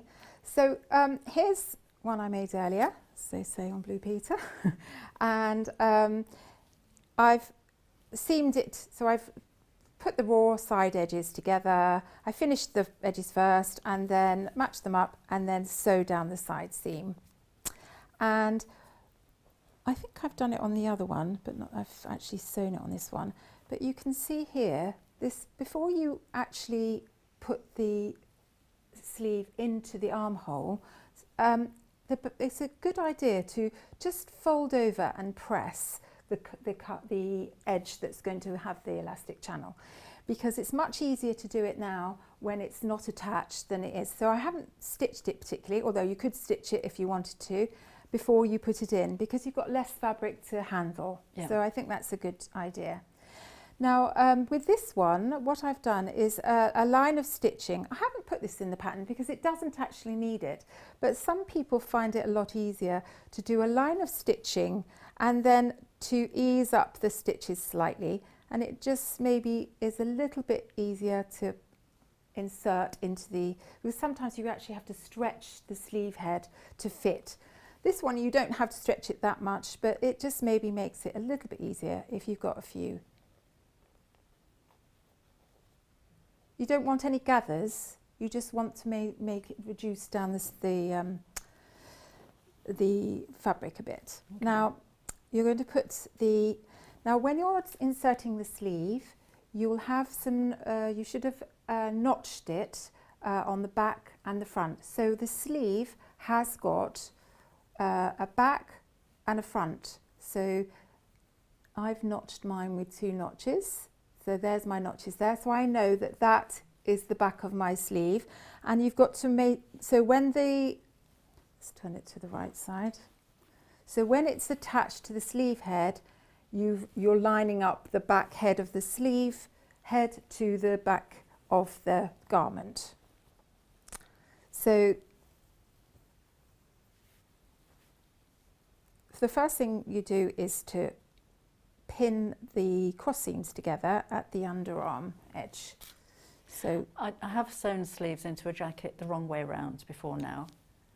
They did it quite a lot on the sewing bee as well, didn't they? Did they? Yes, quite a few people did it on the sewing bee. But I sat and unpicked it all and I sewed them back in again the wrong way round. Oh. That sounds just like something I would do. I should imagine there was a few sort of, you know, crosses and expletives. I might have thought them. Yes. They don't come out the mouth. Of course not. No. So here, actually I'm going to pin it on the other side simply because it's better to sew it on the sleeve side than the outer side.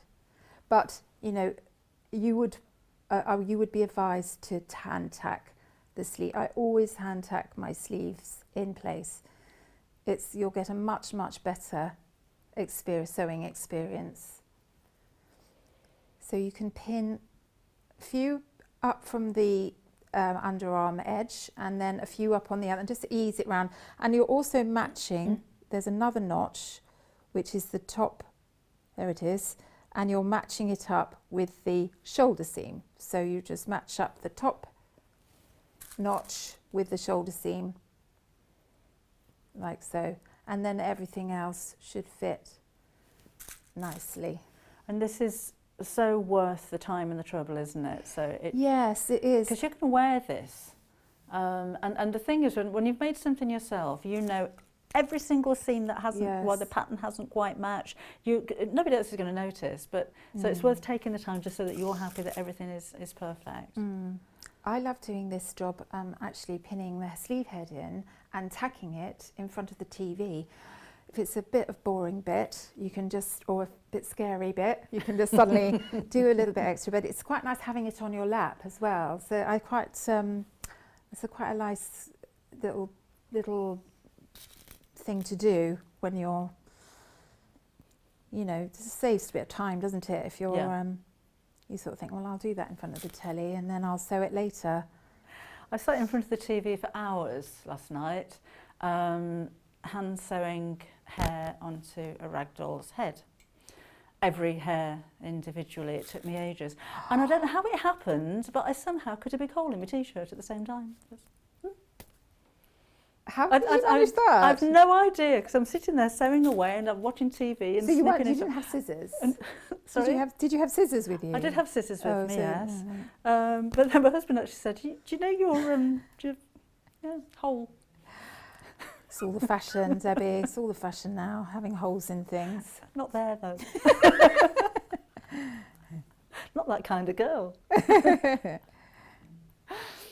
know sometimes they go out with jeans that look like, you know, they've been through a hedge and back, don't they? It always makes them always baffled as to why anyone would want to do that. Yeah. But that just shows my age, doesn't it? So you see, I've pinned my sleeve head in there nicely, and it's, you know, all kind of fits quite well.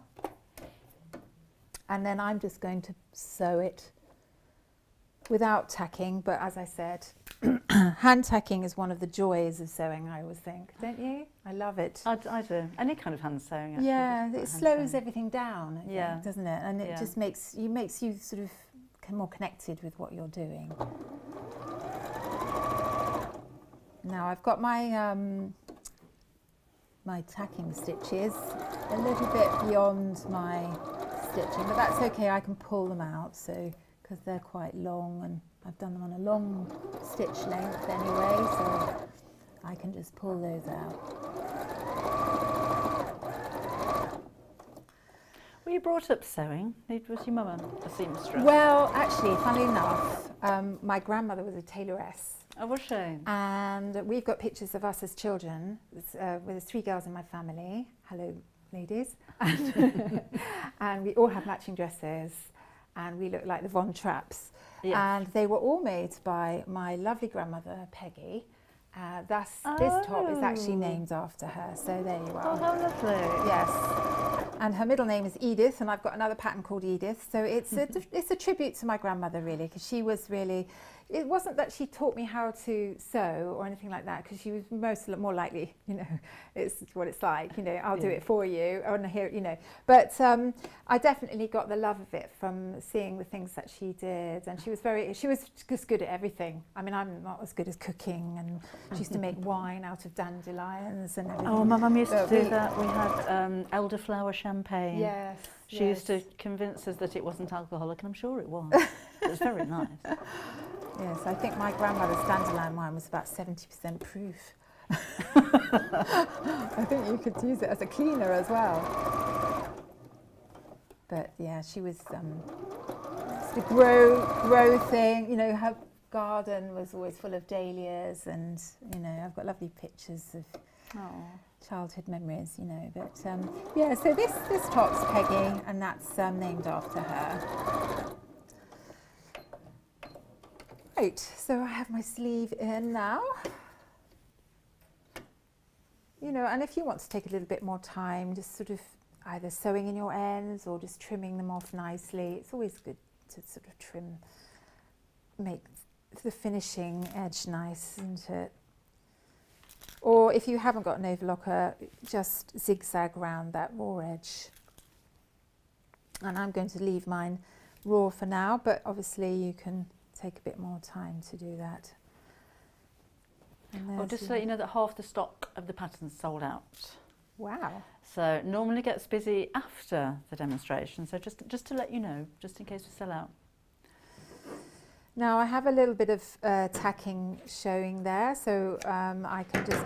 Now, the other thing I just wanted to point out about this fabric is absolutely beautiful, but it does have a lot of movement. So Yeah. if you, when you're cutting out your fabric, and I've mentioned this on other shows before, is to lay, I've got a really good piece of thick upholstery fabric in an absolutely disgusting colour, but it's the most perfect underblanket for laying out fabric with movement like this. So I pop it on my table and then I lay this fabric on top. If you haven't got anything like that, you could use a duvet, you know, obviously not your best one, but you know, in case you cut it by mistake, which I know you're not going to do that, but lay out on, so it's like an undercloth, and then that you can lay your fabric on top and it will stop all that movement because you can see shiny surfaces and it's all over the place. Jim, I would never have thought of that. What a brilliant idea. And the other thing is that if you use, you know, I would really go to town on this and get a nice, either a fine thread, something that is a little bit more in tune, because I think viscose fabrics, you know, they're a little bit more the finer weight, aren't they? Yeah. So you could go for a fine thread, but if you can't get a colour match in that, go for an ordinary thread, but use a 70 needle, so it's slightly finer needle, and that you will, because sometimes you can get little bits of snagging going on. So just make sure that your needle is up to scratch as well. Okay, we're just about out of time, Fiona. Fiona is going to be back again in the 11 o'clock show. So you've seen the Pinafore dress and the hat that are in the studio. We're going to be taking a look at those later on. So how are we looking there? Obviously I haven't got the elastic in. That fabric is gorgeous, isn't it? It really is, isn't it? Yeah, that is lovely. And then with the elastic, just a quick word, you're just literally hemming. Now, it's slightly different with the, have I got time to talk quickly about this? We've got about half a minute. All right. Well, you're hemming the edge, but with the short sleeve, you've actually got a binding piece that goes on there because it's a curved edge. You have got a binding that you attach, and then you put the elastic in that. And then you literally leave an opening and feed the elastic in with a safety pin, and then seal up the hole, and then you've got your lovely gathered sleeve. Ta-da! Thank you so much. Really enjoyed the hour. Yeah. Can't wait till 11 Lovely o'clock to now. meet you, Debbie. I'm so Thank you, excited to meet you, I tell you. I followed you for years. Oh, thank you. I'm a bit Okay, so starstruck. Fiona's going to be back again at 11 o'clock. So again, come on through with any questions or anything like that in the next hour. We'll save them all up for the 11 o'clock show. With your pattern though, now it's time to order, okay? So you've seen the demonstration. You've seen how simple this is, how stylish it is, how flattering the top is. So if you want to place your order, it's only £14.99, but remember, over half the stock sold out. So 0800 001 4433 if you want to order now, or sewingstreet.com if you want to get hold of it. Now is the time to do that, because it may well be gone by the time I come back at 11 o'clock. Love how clear the instructions are as well. You don't often see photographic step-by-steps, and that makes sense to me. Beginner sewer, more advanced sewer, up to you. How about going for a bit of pebble? I just think this would be a very elegant, it's a very elegant colour, I think, you know what I mean. So we have tiny little pebbly dashes, although we're calling them polka dots. In silver with a pale grey in the background. We're down to single figures for this one now. This is for the bundle, which is a 2 metre length, which is enough to make the largest size of the pattern if you're going for the two together. You can, if you wanted to, buy that on its own, buy the ½ metre, but we've only got one left. So that's £7.99. Well done if you're getting hold of that. That's about to go. So we also have the fabric that Fiona is using here, the woodland. Isn't this lovely? Didn't it look so nice in that top? Just love the way that it drapes. And it's got little birds in. You don't kind of notice straight away. So we've got, where is it? Lost me birds. Better than losing me marbles. There he is, look. And there's some in black and white as well. So there's a little bird here. So pretty, but you notice the flowers straight away. I also like the combination of the black and white and the colour together. It makes it very subtle and very soft. But again, this is really beautiful and soft. This is for a 2 metre bundle at £30.99. If you wanted to order by the half metre, that's £7.99. So if you go for 2 metres, go for the first one and you'll save yourself £1. It's worth doing if you're ordering 2 metres, isn't it?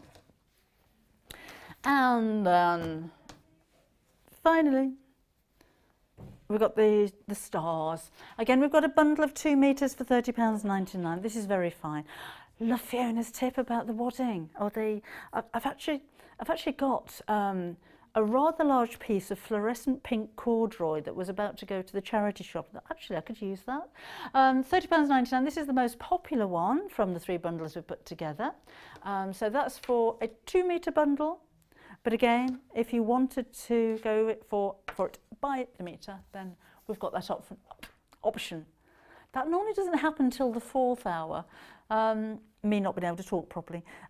So again, you've got the stars, quite a geometric design. It's black, is it black or very dark blue? I think it's black in the background with the teal colour there as well. Again, £7.99 for half a metre, but that is very fine and very fluid. We've got a couple of fabrics available by the half metre, which are these two. So this is the chalk option. It's viscose, but it looks a little bit like linen. It's a lot finer than linen, but it's got a slub to it basically. So it looks like linen, but it certainly doesn't behave. £7.99 again by the half a metre. I love that. I think it's so pretty. And then finally, we've got the palm leaves on deep blue. Or is it blue or is it purple? I think it's purple. By the half metre at £7.99. And I said earlier, I think it's quite nice to see a palm design that isn't too summery. Something that'll take you through to the autumn, winter. Okay, so we've got more coming up in the next show. We're going to be looking at applique and stuff. Fiona's back at 11. We'll see you in a couple of minutes. If you'd like to get in touch with us during our live show and send in any messages or any questions, then you can do it on studio@sewingstreet.com. Alternatively, you can message us on our official Facebook page.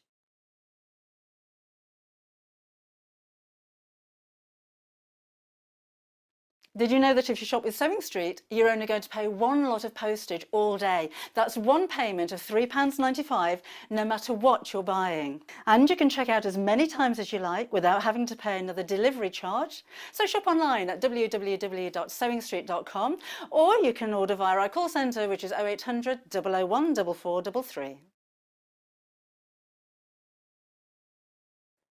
Hello, I'm Kerry from Living in Loveliness, and I'm delighted to be part of the Sewing Street team. I'm based in Wolverhampton and I absolutely love working with fabulous fabrics. In particular, I love working with fat quarters and showing you how to get the most from your scraps. I love bringing communities of sewists together and encouraging people to sew for greater causes. Most recently, we have been sewing for our NHS and key workers. I look forward to bringing you hints, tips and techniques. I'll see you soon. If you'd like to get in touch with us during our live show and send in any messages or any questions, then you can do it on studio@sewingstreet.com. Alternatively, you can message us on our official Facebook page.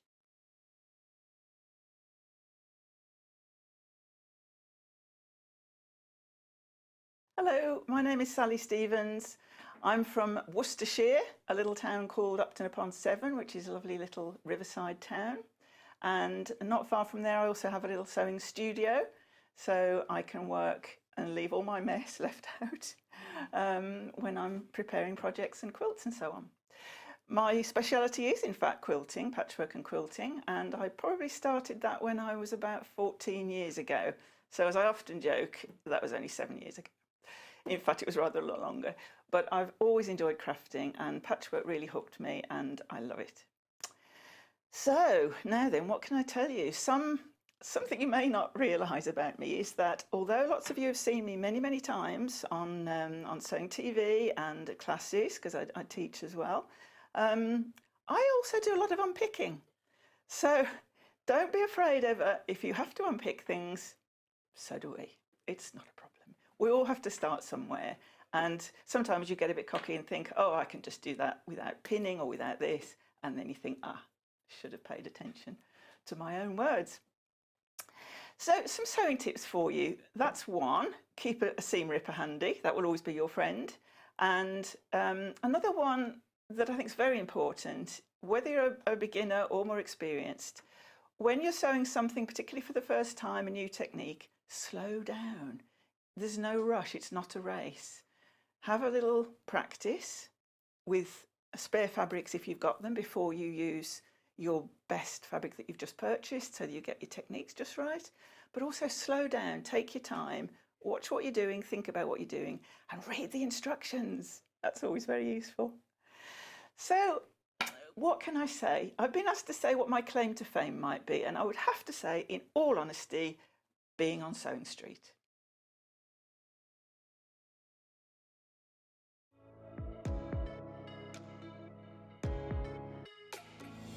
Hi, I'm Rosie Wells. My name's Poppy and I'm a nutritional therapist. Hi, I'm Ruth Lynette and I can't wait to join you all on the brand new Gemporia Lifestyle channel. If you're a fan of primal living, you're going to adore what's around the corner. What is lifestyle? Lifestyle is healthy habits. Feeling good, it's about looking great. Making sure that we're taking good care of ourselves inside. And it's about the life that you lead and the home that you live in.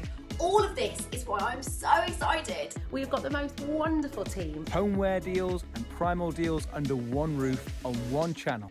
I can't wait to share this brand new channel with you. So we'll see you soon on Gemporia Lifestyle. Gemporia Lifestyle, coming soon to Freeview Channel 74 and gemporia.com.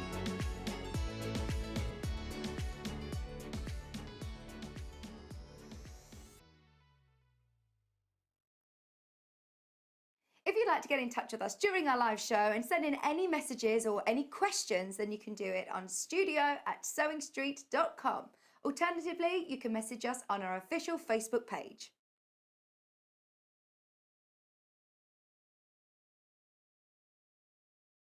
Did you know that if you shop with Sewing Street, you're only going to pay one lot of postage all day? That's one payment of £3.95, no matter what you're buying. And you can check out as many times as you like without having to pay another delivery charge. So shop online at www.sewingstreet.com, or you can order via our call centre, which is 0800 001 4433.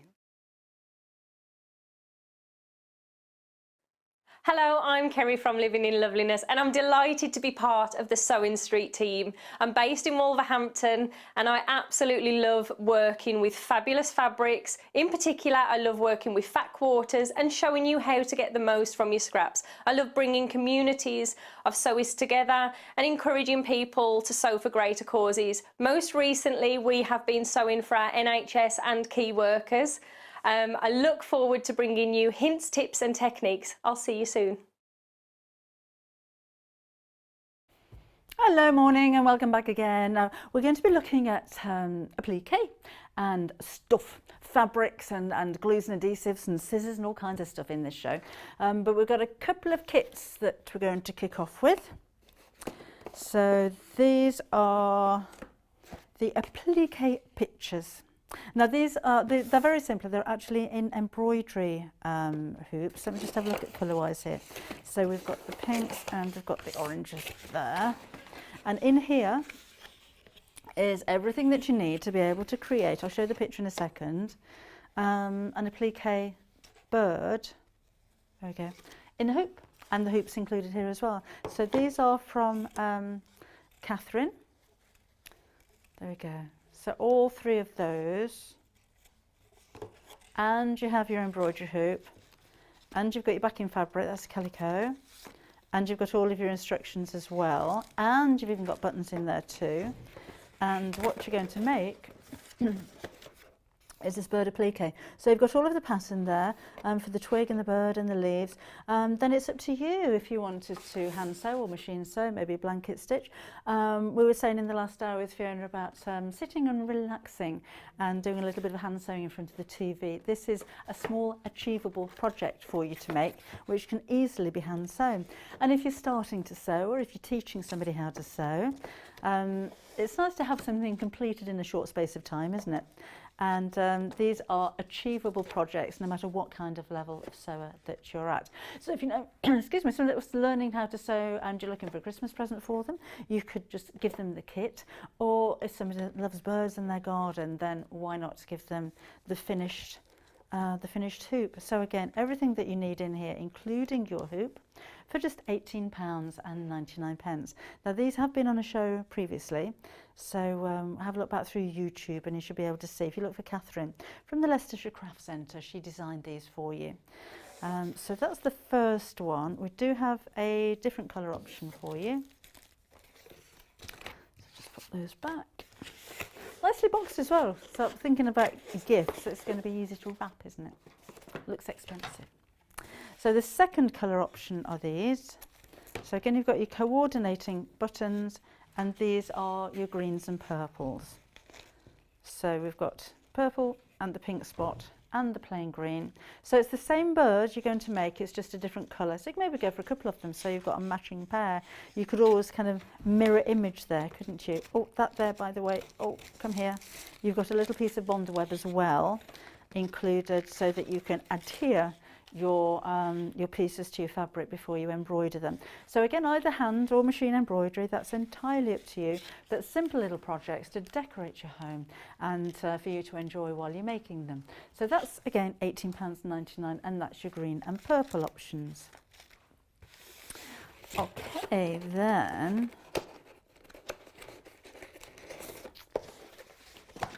we have panels. Now, the first time we brought you these, sold out completely. I'd love to know what you've been making with them. Bunting's kind of obvious.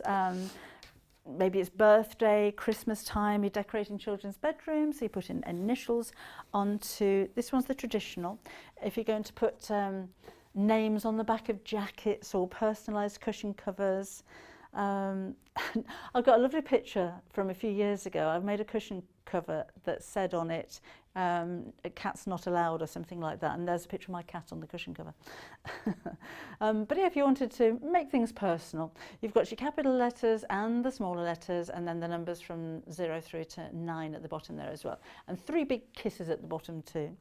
All of the letters are printed as well, so they're not just plain colours, they look like fabrics. So you've got dots and pebble dash and checks on there as well, which gives them texture. I think the colours that have been used here are quite shabby chic, quite vintage kind of looking, with the teals and the kind of blues and browns and rust colours. Very, very autumnal kind of colours these, aren't they? And it's only £5.99. So we've got 150 centimetres wide in this one. The lowercase letters are 2.5 inches high, and the bigger ones are 3 inches, if that's important to you. So £5.99 is a good price for all of that lot, isn't it? So I would suggest that you get your bonder web and make it a lot easier to stick those down before you sew them. This is the Brights. So they've got a different font here, but all bright colours, but again, they're not solid colours. We've got spots and little stars and dashes and checks. So these would be fun in a child's bedroom, wouldn't they?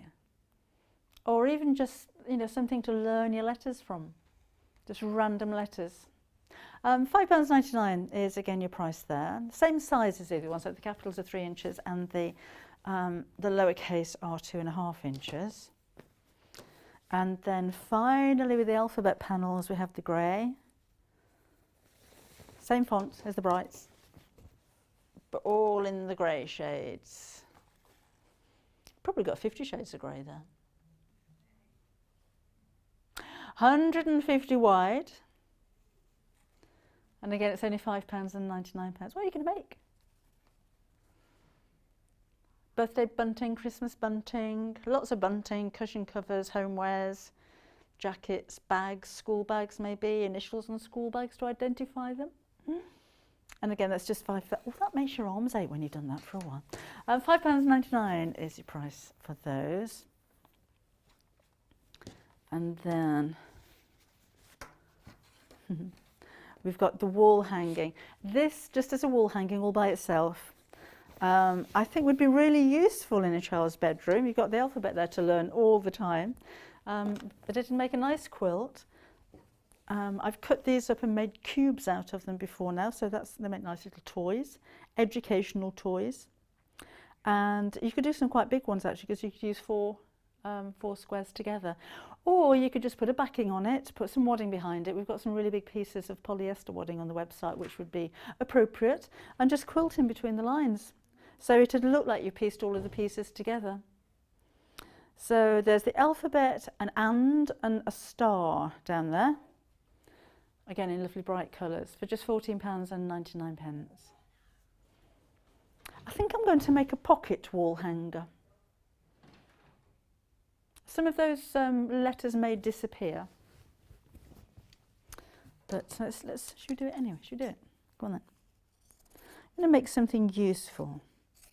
I haven't got any backing, so I'll just do it really quickly, just to give you an idea. I'd normally use my rotary cutter ruler and mat to cut this, but I think I can do it with scissors quicker than actually getting them out.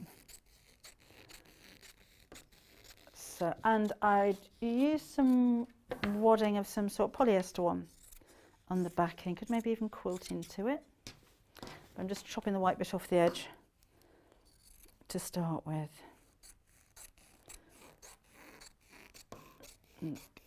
So I'll just trim off what the four sides. I've got my iron on. I was trying to look where I could put some extra applique, but I think it's a little bit full. But on the colour's nice as well, nice and bright and fun. And if you are making this for a child's bedroom, it's colour draws them, doesn't it? It makes it more interesting. You know, my little granddaughter started nursery full time for the first time, off with a cold within 2 days.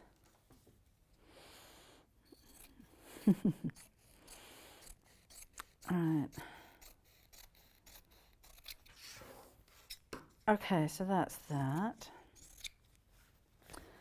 And then let's have a think about this, because I want to make pockets. So I'm going to iron it first. I can't work with fabric that's creased. So let's do this.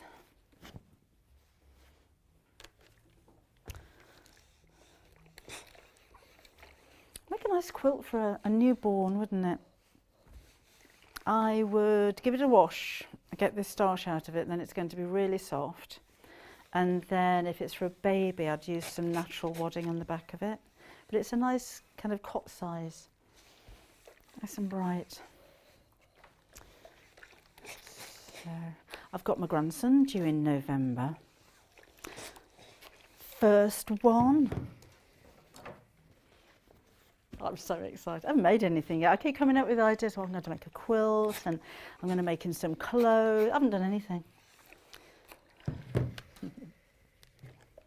When my granddaughter was told that she was having a brother, she cried.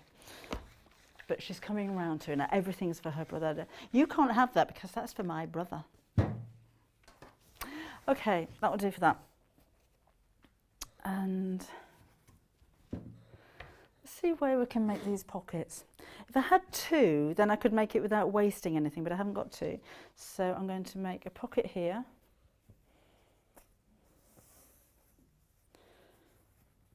Like so. So that's going to be too small, isn't it?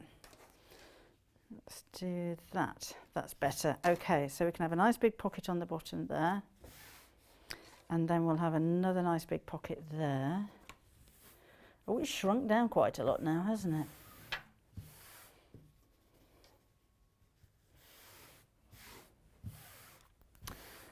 So I'm going to sew straight down those lines. This is going to be the quickest project ever. So I'll just pin those down. Actually, I'll stitch across the top there as well, I think. Let's do that first. Just to give it a finishing touch. And another one here. Just so I know which ones I'm sewing. So I'm going to sew across the top of that one.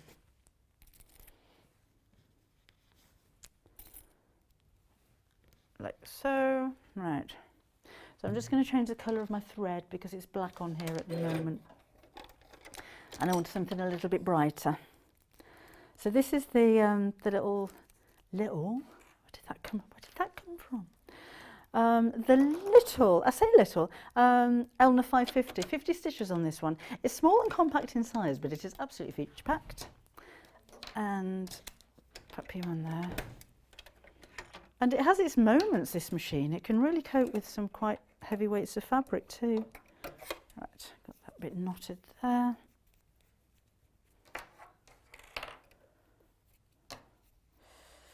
And we'll just thread this up. Ooh. Like so. If you're upgrading from a manual or electronic sewing machine, or if you're in the market for a computerized sewing machine, it's the first time you've used one, this little machine is ideal for you. If you're starting on a journey of dressmaking, or if you're going to be the quilter, the homemaker, the bag maker, then this is a great machine to get started on, because it's going to be a few years, I think, before you want to upgrade it. Right, let's just sew across the top of the pockets. So I'm just going to use a straight stitch, but I could have used one of the fancy stitches. And this is just going to hold the top of the pockets in place.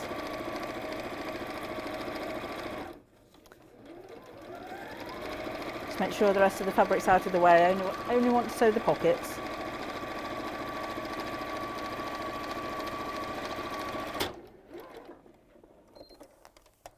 And the thread just snapped. As I'm just about to knock everything off the table there, aren't I? I don't know why it snapped.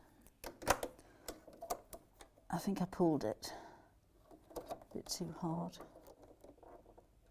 Come on, in you go.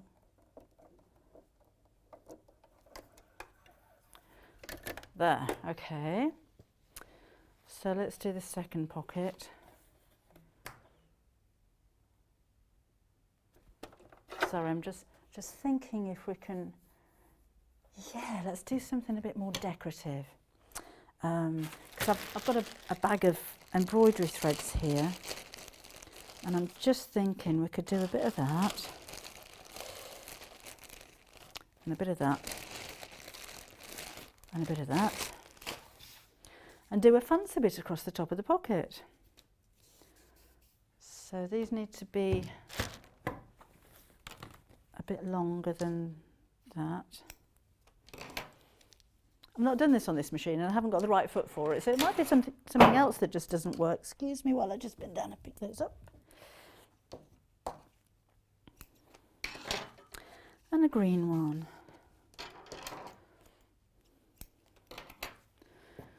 Right, then I'm going to use the faggoting stitch, which is number 30.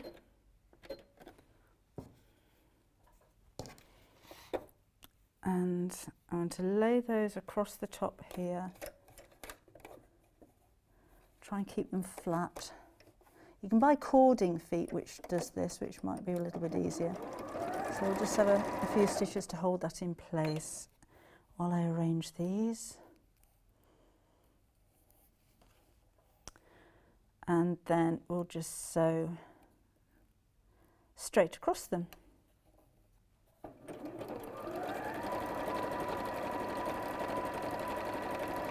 So I'm just trying to keep them flat. Cording foot will keep all of these flat and feed them evenly underneath the foot. That one's bunching up a little bit on this, but I think we'll still get a nice effect.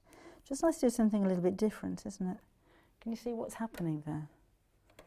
So I've got the stitches going over the top. Just trying not to get them too twisted.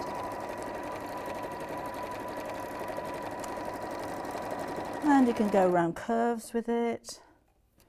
Let's separate them a bit, like so.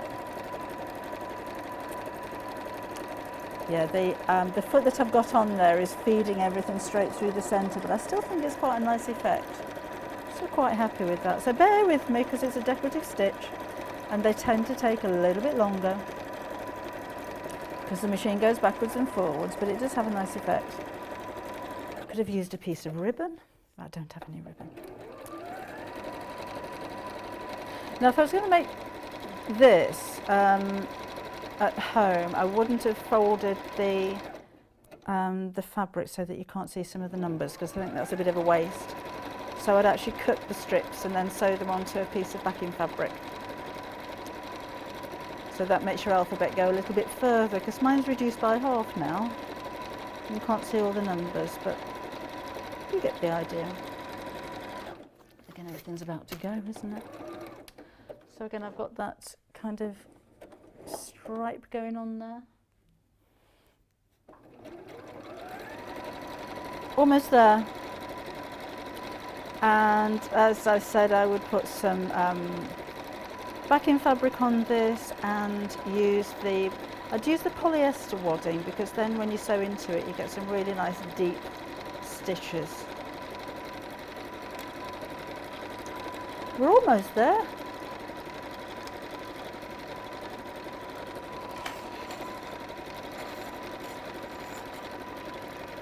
Snip that off.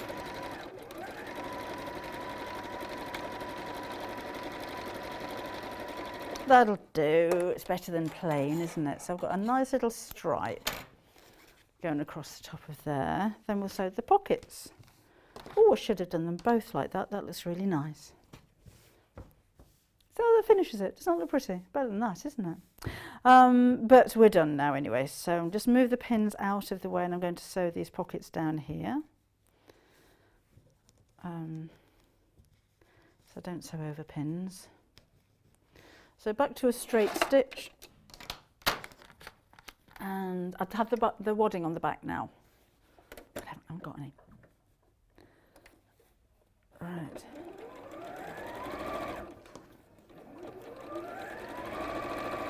I just want to line that up. So it looks like it's quilted.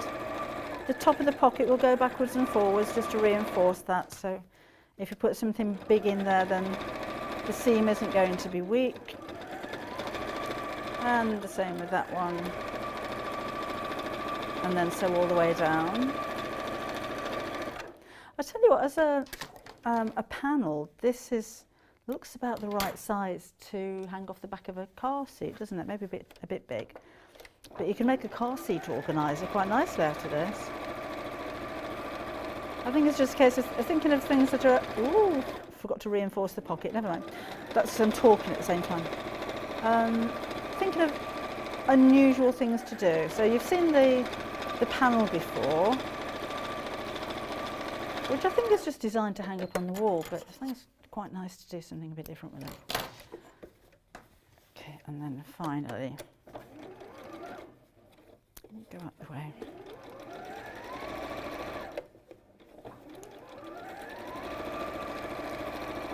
Reinforce the pockets. There you go.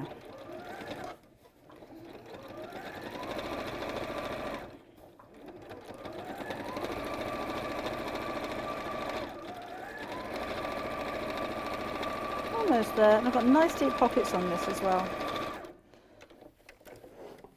Oh, you can come out now.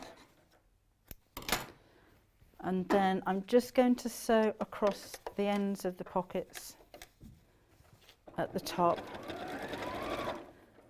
just to keep them flat. Then I can take all the pins out.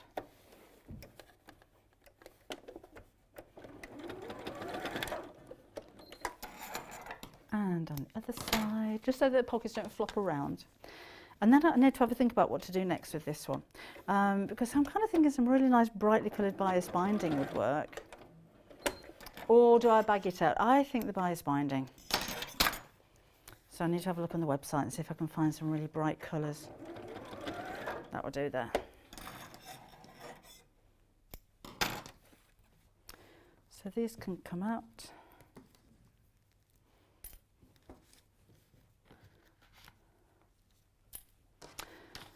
So then I've got all of these pockets to store things in, or 8 of them. I'll need to make 2 loops and sew those to the top here facing downwards. Then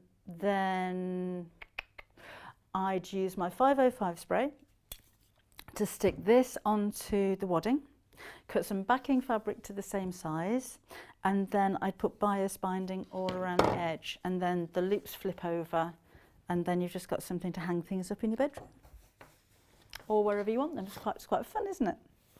And again, you could make one a lot bigger if you were a little bit more frugal and didn't have 2 of your rows of letters disappearing inside there.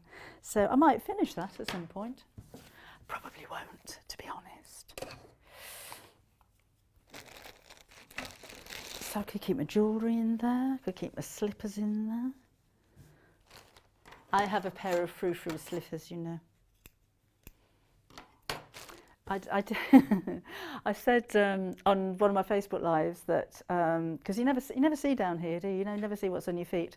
And somebody asked, and I said I actually wear pink fluffy kitten-heeled slippers. So I actually bought some pink fluffy kitten-heel slippers. They're my frou-frou slippers, and I wear them when I'm sewing. I'm wearing them now. So you'd never know, would you? You'd never know. Okay, so that's an ideal for your panel. As a quilt, as cubes, as just a little bit of fun, something very, very simple to hang in the bedroom on the wall or to put on a baby's cot. I think that would be a lovely idea. It's only £14.99. And it is, how wide is it? It's about 1/2 metre wide. We're going to give you the details of the overlocker again. Do you remember the Elna overlocker that we did in the first show? That's it. Oh, okay, we had a little bit of a problem this morning, and we did a whole show trying to sell you this thing, and we hadn't got any stock. Or it wasn't, we did have the stock, it wasn't showing on the website, so you couldn't have bought it even if you wanted to. So it's, I'm assuming it's there now. Oh, and also, our overlocker is £699. On our website, it's £979.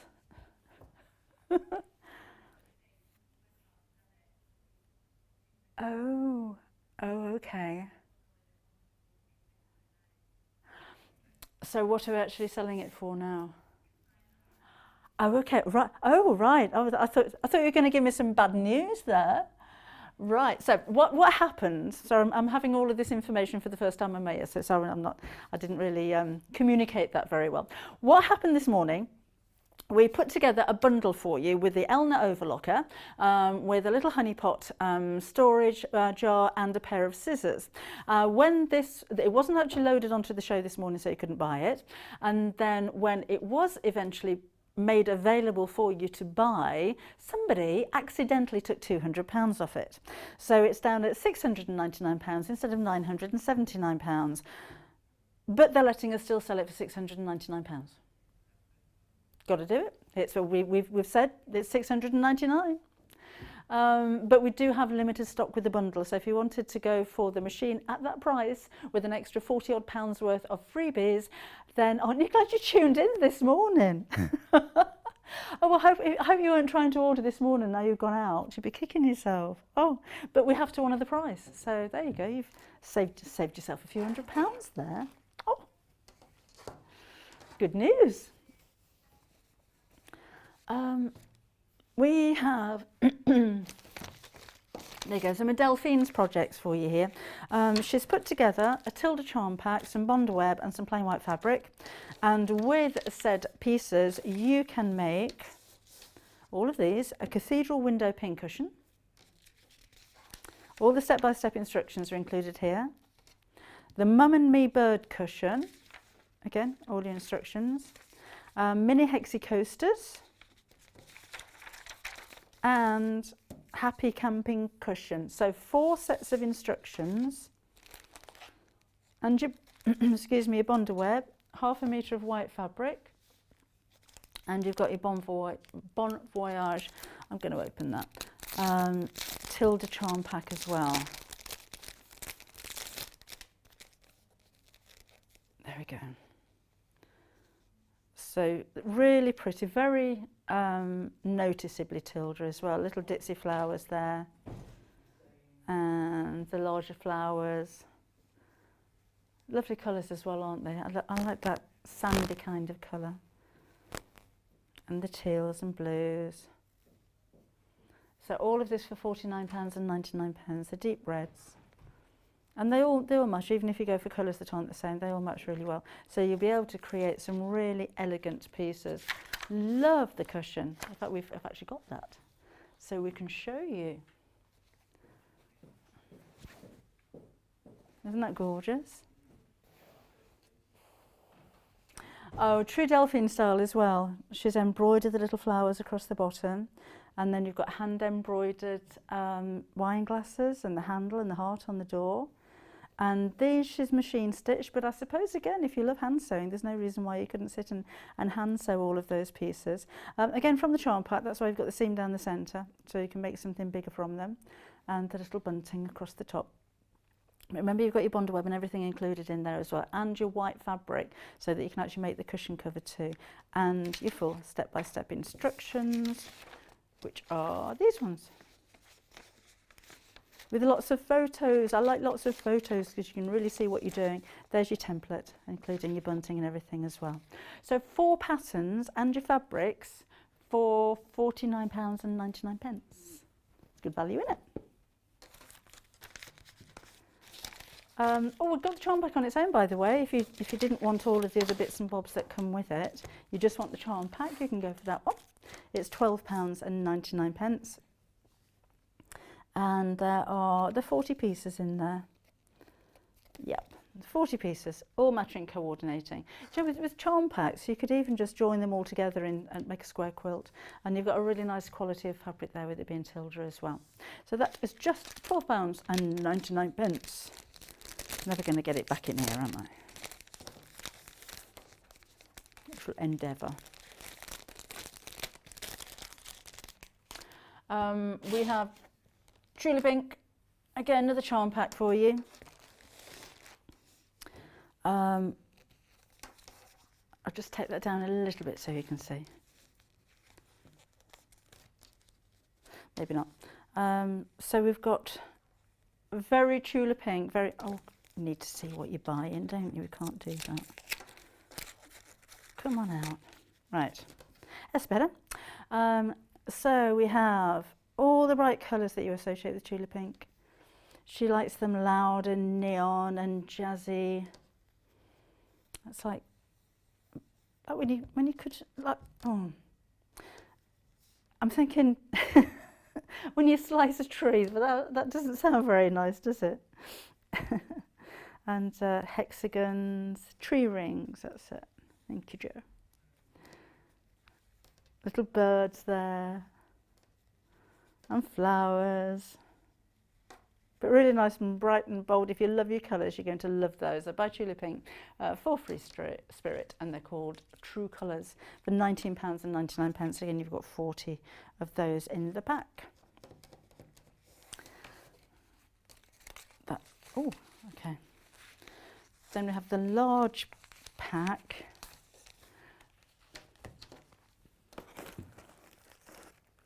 Measures this one. So these are 10-inch squares.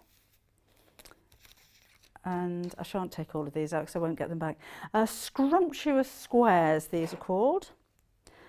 Thalassophile. Looks like ticking. So we've got the seahorses and boats and pebbles.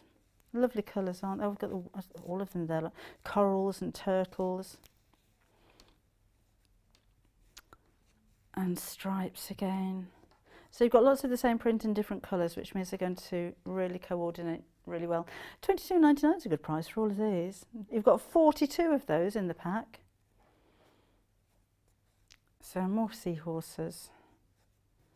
I like the busy ones with the crabs and everything. The octopus, the coral and the shells.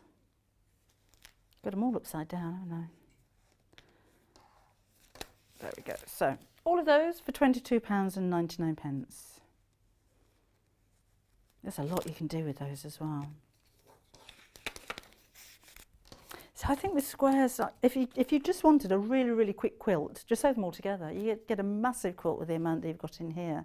But smaller things like, you could do a makeup bag. You could do lots of makeup bags of this kind of size. So you don't need 2 for the outside and 2 for the lining. I don't think any 2 are the same in here, are there? So that'd be, or you could just make one from one piece. That'd look nice. So you could do that size, maybe with a stripe for the lining. Or you can make little boxes, box bags with zips across the top like wash bags. You could laminate it, make a white clean one. You can make storage boxes. You could make just little boxes, you know that thing where you do that.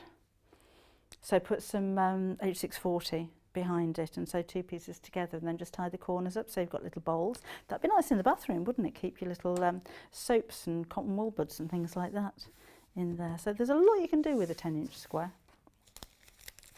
4 times as much as you can with a 5-inch square, to be exact.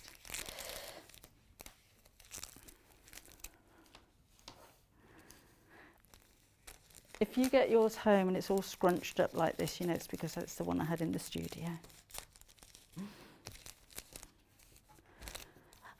We do have the 5-inch version as well. So all of the same prints, just smaller. And there's 42 of those again for your £14.99. So I shan't go through them all again. Just the same as you had in the 10-inch squares, but these are 5-inch squares. At £14.99. So we've done all those now, haven't we? Yeah. So that's all the fat quarters. We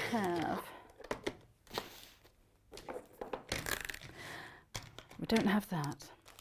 I started doing it. I was saying after I brought you these on Monday, the state of my embroidery thread leaves a lot to be desired, because I was doing a little bit of embroidery yesterday. I'm going to sort it out. So I've got my box and I've started to do this, and it's quite satisfying actually, so you can actually wind them on really quickly.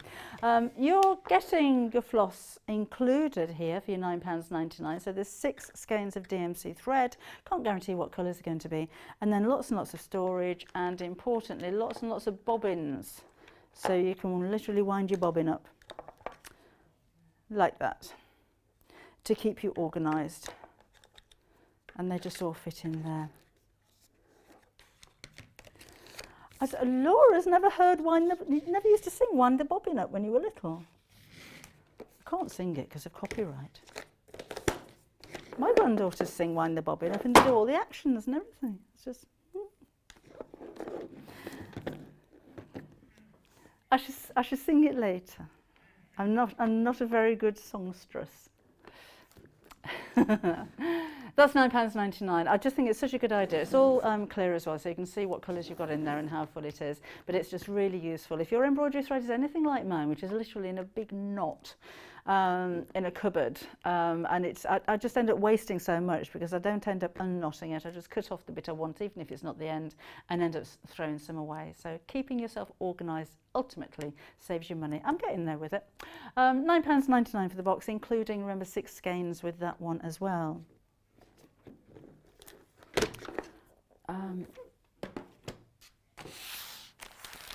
Let's take a look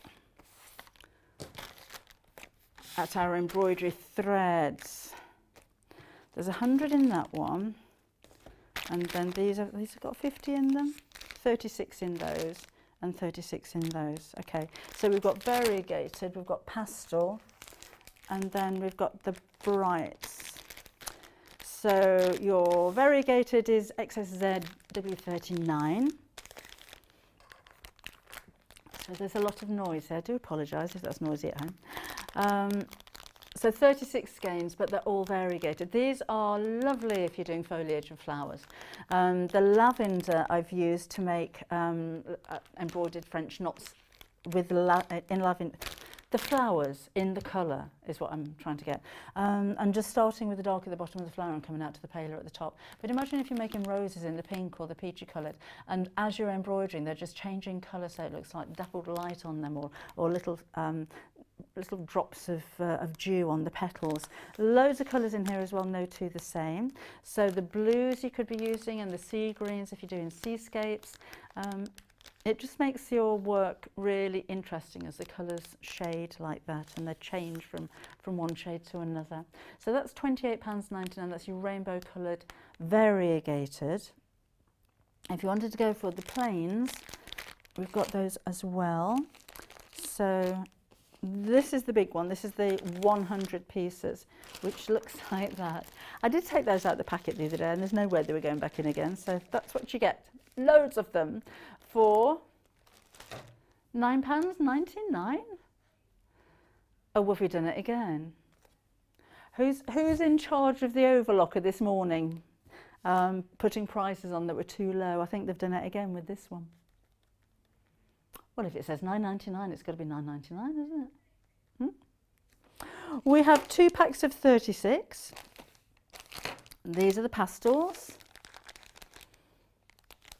And every pastel colour you could possibly imagine in here. Candy coated pinks and pale blues, pale greys and yellows, mustard, the corals and the purples and the lilac. £9.99. Somebody did get that price wrong. So that's £9.99. That one's right. And then we've got the brights option as well, which should be £9.99. Yep, those are £9.99. Somebody's in trouble. And again, we've got all of the autumnal kind of colours. I'm just thinking landscapes with this one.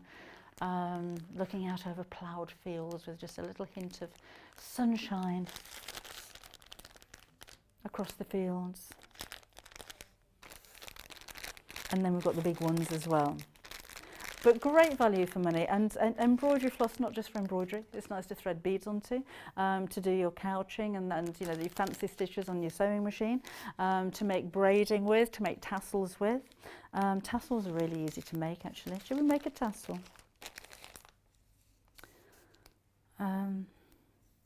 So this is from the Brights. So having so many colours means that if you're making tassels to go onto the corner of a cushion cover, you're going to have exactly the right colour there every single time. So that'll do there, because that's what I do. Look, I've got a big knot. That's why I need sorting out at home. So let's take that there, we'll have that there. And then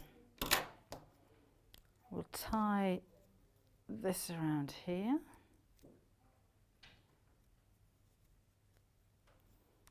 Oh no, that's it.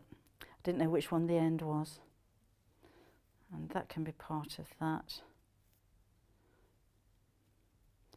So we'll tie the end together and then that's nice and secure. And we'll bring that down just a little bit and make a loop there.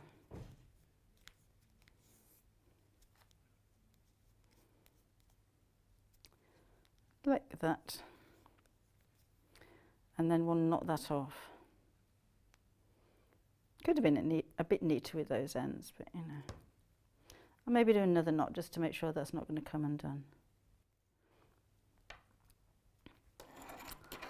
And we'll snip those off. That can be to fasten it onto whatever I'm fastening it onto, and just snip through the bottom. And you've got a little tassel. So it's just really easy to do, but again, if you are embroidering or if you've got a specific colour that you want your tassels made in, we've got every single colour you can possibly imagine here. So again, that was from the Brights. There are 36 skeins there in total for just £9.99. Right. Move those out of the way. If you're appliquing, we have Bondaweb. You'll find this invaluable. Let me just open one up and show you. This is a smaller version, but it's exactly the same. So it's paper, but it's glue. So on the one side it's shiny, that's the glue side, and on the other side it's matte. So you're going to iron this onto the back of your fabric before you cut out your applique shapes. And then you can draw or trace whatever shape you need to on the back here. Or if you're doing something like our panels, then you can just cut them out. It helps to stop the fabric from fraying. So you just scratch the back, take that off, re-iron onto your project, but you get a really strong bond. So I would suggest that you sew as well. Certainly if it's something that's going to be laundered. If it's not going to go in the wash, then you don't actually need to. So if you're sticking letters onto an advent calendar or a name plaque or bunting or something like that, can't remember the last time I washed my bunting, to be honest, then you won't need to sew that. So it's a very secure way of applying applique. But if you've got larger pieces of applique as well, so if you want to put something really big, maybe like the caravan on the cushion, and you don't have your bonder web, you'll find that even if you've pinned, even if you've hand tacked around the edge, the centrepiece can start to kind of ruffle a bit. It's not going to lay perfectly flat, but when you've bonder webbed it, you've glued it evenly. It is pretty permanent, so make sure you're ironing it where you want it to go. There's no repositioning this one, but you've got a really good strong bond there. And on here, you actually have 30 metres. So that's going to last you a long, long time, unless you're doing huge applique. And that's £23.99. That's something that I will always have in stock. Never without my bonder web. Keep it in my basket with all of my interfacings and things like that. Okay, we've got the smaller one available as well. So if you did want just a smaller piece, if you're not going to use the 30 metres, then that's the size that you've got here, which is still plenty if you're doing smaller pieces of applique. That's still going to last you a long time. If you're going to applique the whole of one of these panels though, go for the big one, because you'll run out of that pretty soon. That's only £2.99 for that one. Remember, if you bought something already, you've paid your postage, so you don't need to pay any more postage for that one at £2.99. We have applique scissors. I love these scissors. I use my applique scissors so much, and I shall show you why. Just a scrap piece of fabric. So, when you're cutting around applique, if I just could say a circle here. For Alan Gavry, let's do it. Let's do it. So, get my board out. I don't really need that board. I'm not ironing. I'm going to cut a piece of applique. Do you know, in the old studio we had bags of fabric all over the place that we could just reach into and sew stuff. So I'm going to cut this. So normally I'd use the heat and bond for this. Let's just cut out a P for now. Let's go around here. I'm not cutting it out precisely. I'll show you why in just a second. So that's. Can you not see what I'm doing? Do my roots need doing? Okay, that'll do that. Right. So that is going to be sewn onto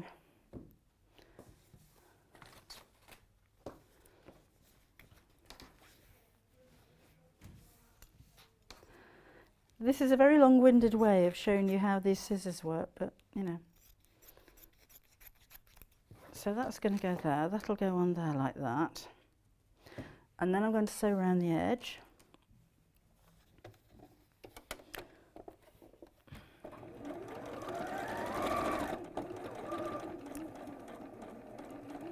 Right, in a thread that you can really see, so you can see what's going to happen here.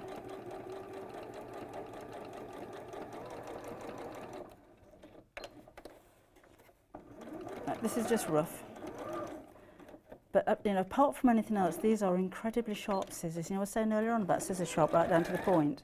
These really are, they're lovely. So if you do have tiny threads that you want to snip, these could be your go-to scissors. But you see how this is overlapped a little bit, and I want to trim that back. I want to trim it right back up to the stitches.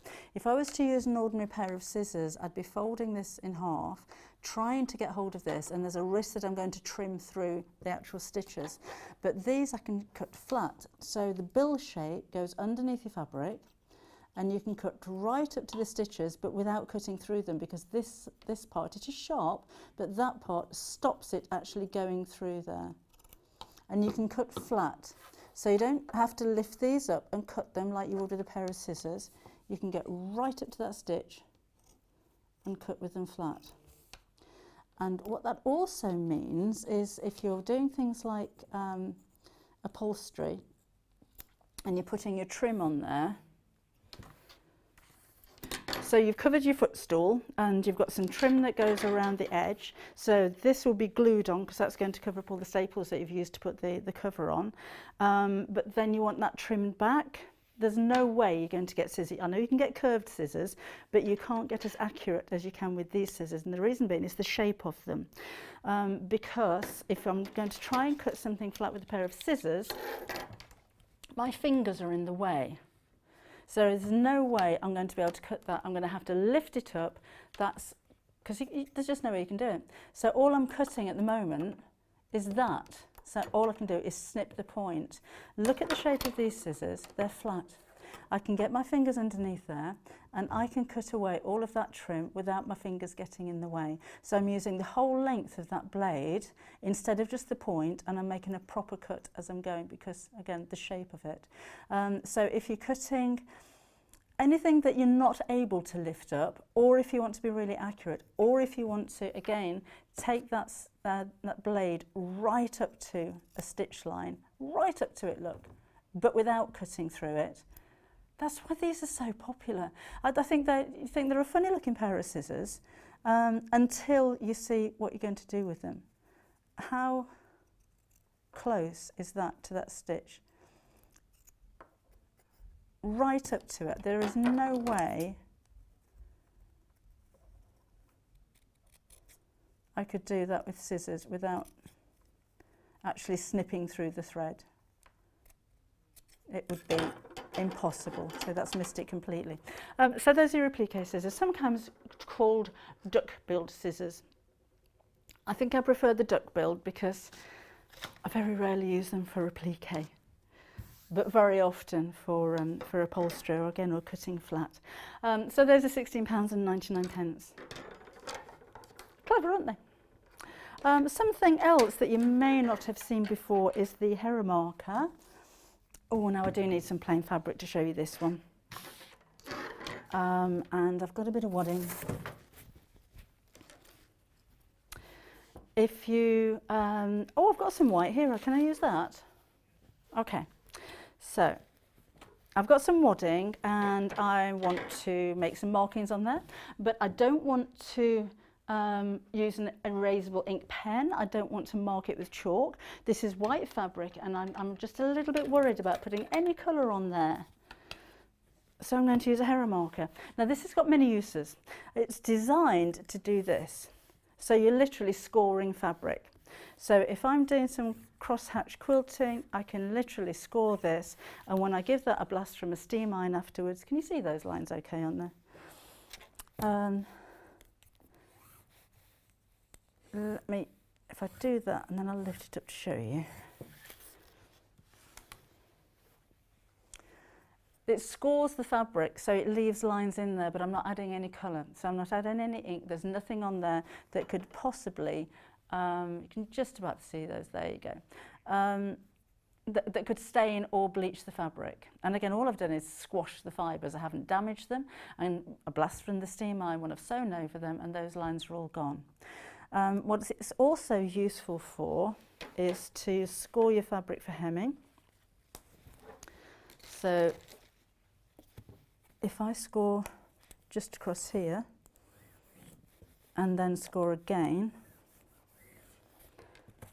this automatically folds on that line like scoring paper and then automatically sits there again. So if you've ever taken your iron or your fabric to an iron and tried to fold over by 1/4 of an inch and then iron that and keep your fingers out the way, and then as you're going along that's not quite the 1/4 of an inch, try scoring it first with your hair marker and it will automatically sit there and you've got a perfect hem. What it's also useful for, it's got a very pointy end, so you can get close underneath your sewing machine. So if I'll take my P again.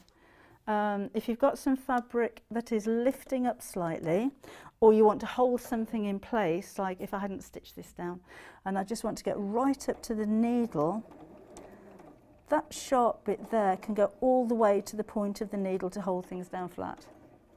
So if you need to kind of move things out of the way, flatten things down, instead of getting your fingers around there, which, you know, not just for the fact that you might stick your finger under the needle, but you're going to distort your fabric. This helps to just keep everything nice and in place as you're sewing. So again, you can get really close to the needle while you're doing that. So it looks like a piece of plastic with a pointy end and a flat end. It's actually an incredibly useful tool. It's just one of those things that when you've got it, you'll wonder what on earth you did without it. There's a lot of tools like that actually, aren't there? If you have a look in shops and websites, what on earth is that for? And then when it's explained and the penny drops, why didn't I buy one years ago?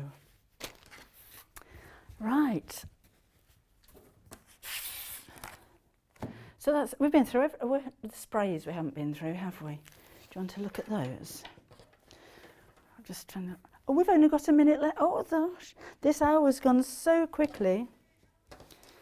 Oh gosh, the Elna Overlocker.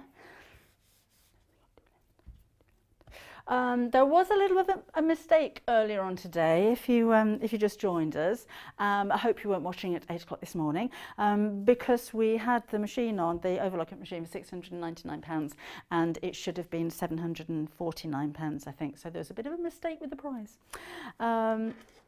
Sorry, £949 should have been the price, but somebody's in trouble because they put the price at £699 with £40 worth of freebies, and because it's on the screen, we've got to sell it at that price. So we've almost sold out. So we've got 2 left. So if you would like an Elna Air Thread Overlocker machine with a ridiculous saving, then do take advantage now. When those 2 have sold out, it is going to go back up again to £949, so somebody's not in trouble anymore. Right, we've got Fiona back in the next hour. She's going to be showing us the Pinafore dress and the hat, which Laura producer has absolutely fallen in love with, and it really suits her. So again, if you've got any questions for us, studio@sewingstreet.com, if you'd like to drop us an email or send us a message on Facebook. Haven't looked at your comments, have I? I'll do that in the break. We'll address your comments if you've got any on Facebook at the beginning of the next show. So do stay with us. It's been nice having your company so far. Hope you're going to enjoy the next one. See you in a second.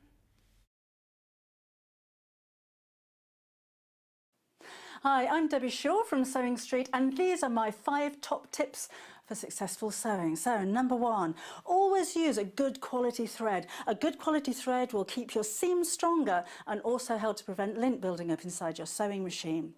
Tip number 2, if your project isn't going quite according to plan, put it down, walk away from it, come back again the next day, and you'll probably find that things don't seem half as bad as they did. My tip number 3, never throw away your sewing machine manual. Always keep it to hand, because you're going to find hints and tips, techniques and troubleshooting in that manual. You'll miss it if you lose it. My tip number 4 is to read your pattern instructions before you even cut out your fabric. Different manufacturers of patterns will give you different instructions, different ways of constructing your garments and different seam allowances. So to have a successful garment, you need to follow the instructions precisely. And then tip number 5 is don't give up. Every professional sewer sewed their first seam. Every professional quilter quilted their first quilt. Every professional quilter sewed their first line of wonky stitches and had to get out the quick unpick. That's no different to you. So I hope you find these useful. If you want more hints and tips, then why not go to Sewing Street on channel 74 on Freeview, on Sky 670, and of course we have a YouTube channel where you can catch up on previous demonstrations. We'll see you soon.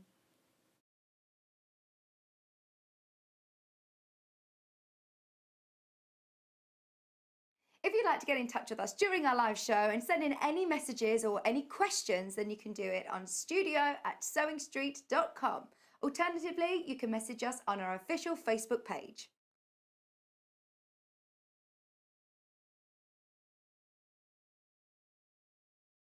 Shopping with us couldn't be easier. If you want to shop online, then you can head to our website, www.sewingstreet.com. It will redirect you to our sister channel Jewellery Makers landing page. Don't worry, you haven't gone to the wrong place. We're simply using their website temporarily while we're building our own web shop. Scroll down past the Watch Live part and you'll see all of the products that you will have seen on air on today's live show. You can also shop our catalogue by clicking a category, clicking a product to view closer and adding it to your basket. Once you're ready to check out, you will need to create an account, which is absolutely free to do so, but it will mean that you can check out on as many orders as you want throughout the day with still only paying one postage and packaging. If you'd prefer to speak to somebody in our UK-based customer service team, then you can do so via the free telephone line number 0800 001 4433. They will not only help you create an account, but will also help you with any of your online shopping.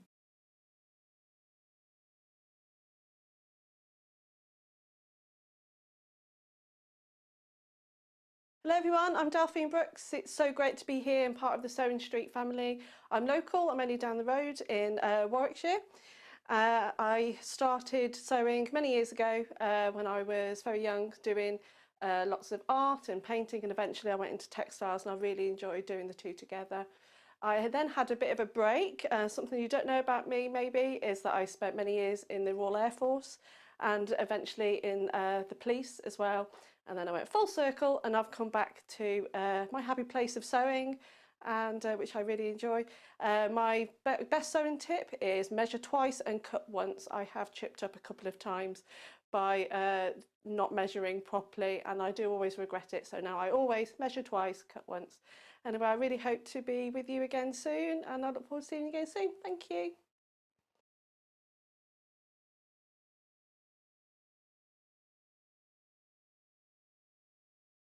Did you know that if you shop with Sewing Street, you're only going to pay one lot of postage all day? That's one payment of £3.95, no matter what you're buying. And you can check out as many times as you like without having to pay another delivery charge. So shop online at www.sewingstreet.com, or you can order via our call centre, which is 0800 001 4433. If you'd like to get in touch with us during our live show and send in any messages or any questions, then you can do it on studio@sewingstreet.com. Alternatively, you can message us on our official Facebook page.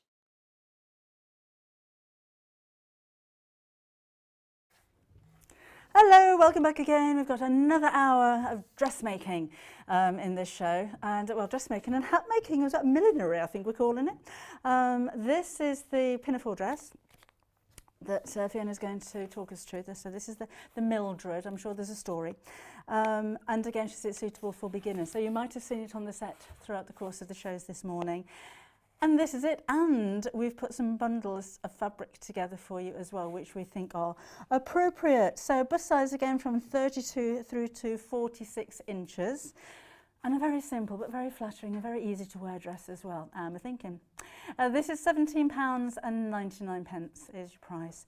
Full instructions are included, of course, photographic instructions, and you've got your pattern, of course, in there as well. And we'll ask Fiona if there's information on her blog about this one as well. Absolutely. Right, so that's your dress. And these are the fabrics that we've put together. There's a lot of denim in this one. This is going to be a big parcel when it arrives. 3 metres of light coloured denim. This would look amazing in the light one. I like the light one. For £28.99. So perfect for this time of year, perfect for going through into autumn, winter time. Always stylish, durable. Maybe this is going to be your work pinafore. There's something that'll go through the wash time and time again, and it gets softer and softer the more that you wash it. So 3 metres for £28.99. I have a feeling this is 150 wide. It looks very wide. Hang on, let's have a look. 140 wide. It's got a bit of give in it as well, which is quite nice. So it's got a fast stain in it. No, it's just got a bit of natural stretch. £28.99 for all of that then. Then we have, oh, it is available by the half metre as well. So if you just think, well, I don't want to make a pinafore, I want to make a bag, you can just go for half a metre of that if you wish, and that is only £4.99, plenty enough to make a bag. Or if you wanted to order extra, so go for your 3 metre bundle if you're making the dress, that's enough to make the largest size.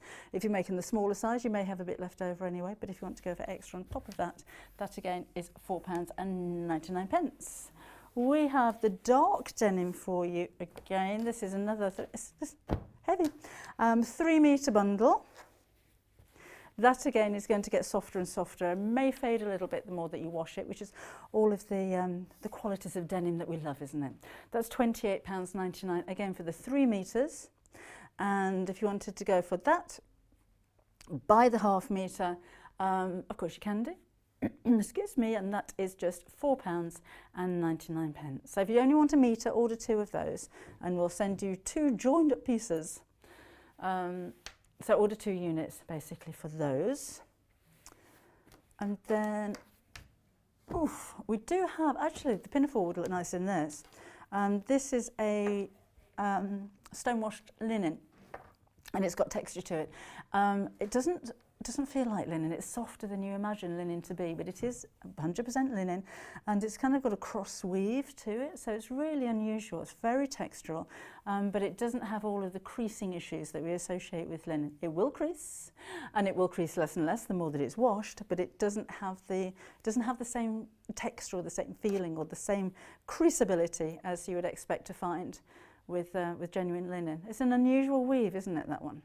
So you can really see the a cross weave with it. It's quite different. £34.99 is for a 3 metre bundle. Again, that's enough to make the largest size of the dress. If you wanted this by the half metre, then do feel free. And that is £5.99 if you wanted to go for that one. Now, I was just looking, we did have quite a few comments in the break. On Facebook, so just bear with me because, if I go to the community page, then scroll down.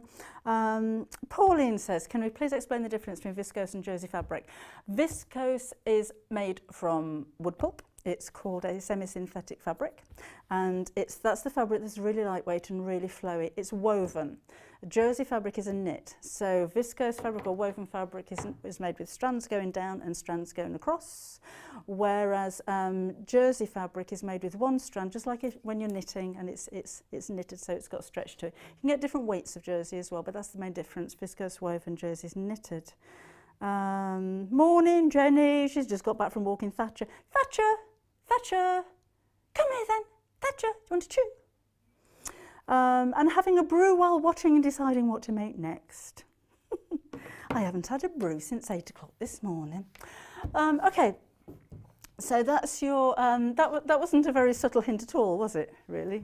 Keeps me going, that coffee does. That is your So Girl Mildred pinafore dress and the fabrics that we've put together for it. In fact, before we'll have a look at the hat later on, but I think we should go over to Fiona and start to sew a little bit. So Fiona, who's Mildred? Who's Mildred?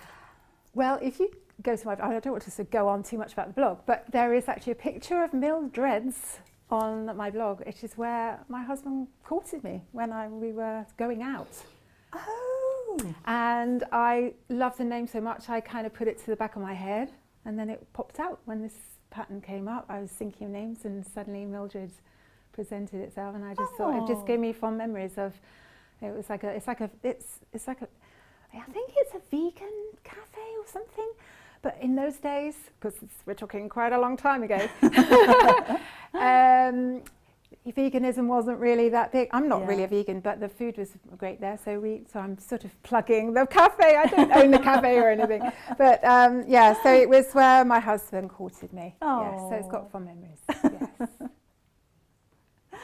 Yes. Didn't have much. See, if I named a dress out of where I was courted, it'd be Nottingham, and it hasn't got quite the same ring to it. Oh, right, yeah. This is in Soho, so Nottingham, Soho, maybe not. So where would you like to start with this one? So Mildred's one of my favourite patterns. I wear this such a lot. It's so practical, and I, you know, because I spend a lot of time kind of working, doing a bit of gardening, you know, shopping. This is just one of those things that you can throw on and pop a t-shirt or jumper underneath in like chilly days. So it's very, very versatile, and what's lovely about it is this really, really big, ginormous pocket. And sometimes I have a feeling that I quite like it to be stitched down the middle so that you can have like a separation. But, you know, in the pattern it suggests to put a buttonhole on here, but actually I've just stitched these on because I wanted to get it on and worn straight away. And I have to say that I think if you put a buttonhole, it does tend to sort of pull a little bit down. So, you know, I think if you've got a lighter weight fabric, I think it would work better. But if you've got sort of slightly heavier weight, like this denim, it's probably better just to sew the button on. And also it means that you can adjust it. If you find that actually you've sewn it a little bit too high, you can then sort of drop it down. And then if you're happy with it, you can put the buttonhole on. And then some really nice cheeky little pockets on the back, which are really nice size. I'm often standing like this, you know. Chewing gum. Yeah, chewing gum. Trying to look cool, or embarrassing, as my kids call it. So, yeah, so what can we say about Mildred? It's slightly A-line as well. So and if you've got a fabric like this one that doesn't have a pattern direction, you can fit the pattern pieces, one up, one down, and it gives you the, shows you the diagrams in the lay plan here. Where you can sort of slot them in together. So if you've got a smaller size, you can literally sort of move them quite close to each other and save a lot of fabric. So if you've got 3 meters, you could probably, if you're a smaller size, or you've got, you know, one larger and one smaller, you could actually probably get about 2 out of this. And if you're doing the shorter lengths, probably, you know. And also, I was thinking that it's quite soft, this denim, isn't it? Yes. Is it a wash denim? Yeah. So you could probably make a top. You could make maybe a top and a Mildred. With the one length, so you know. Anyway, so what else is there to say about it? Top stitching. I think if you're a beginner, don't concern yourself too much with getting that top stitch, because with top stitching you have to kind of keep, you know, it's not all in one go that you do the top stitching, it's at stages. So unless you've got a second machine with a second reel of thread, then, and that's great, but then obviously you have to kind of be careful that your stitching is straight and that but you can get that lovely top stitch detail around the pockets, around the straps if you want to. So, you know, that's just an option. But I think if you're starting off, just use the same colour as your background and you'll probably be a lot safer when you're starting. Again, it's a good thing to point out that on the back you've got all the instruction, the measurements, the finished garments measurements and the fabric requirements and the size information. Super, super big. And also everything on pattern is in the blog, except in the pattern you've got diagrams this time, actually. Sometimes I do diagrams, sometimes I do photos, but there are actually photo step-by-steps on the blog. So if you prefer to see those, then you can go there and, you know, have your tablet, set it up and, you know, get your cup of tea. Except Debbie hasn't got one, so not looking after her today.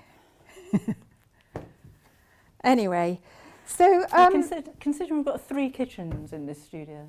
Are there 3? Yeah, I've got one over here. Yeah. There's still no cup of tea though, is there? Poor Debbie. I'll put in a complaint for you.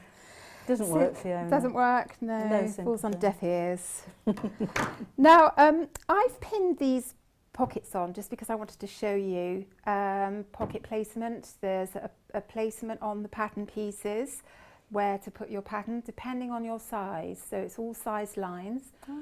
So you could either tailor tack the little points just to mark it, or you could just sort of measure the pattern and just say it's positioned centrally, you know, and just take your measurements from the pattern. Now I've put this on before I started assembling the Pinafore, but in the pattern it says to do it at the end, and the reason I did this is because sometimes you might put the pocket on and then actually, you know, because everybody's bodies are different, aren't they? And you might find it a bit too low for you, a bit too high for you. So I've you know, if you know that it's okay, you've made one once, you know, then I would definitely put it on at this stage. But if not, pin it on, tack it on, try it on at the very end, and if you are happy with it, then stitch it. but if not, then you can always readjust it. Okay. So, now I think it's always a good idea to tack on the pocket first, because and the front and the back. And on the back piece, I have joined the back. It's got a centre back seam like so. So it's a very, very easy make this. I mean, you could literally run this up in an evening. It's such, and I really enjoy making this as well, because it's one of those things that just comes together very quickly. Very, very simple make, as usual. The simplicity is all for me.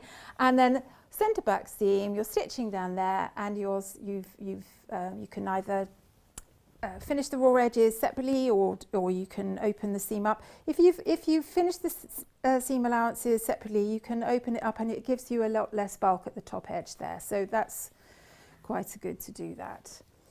And then again, the back pockets, I've pinned those on, I've tacked around, and then those you can stitch at the end, or if you're happy with the position, you can stitch them at this stage.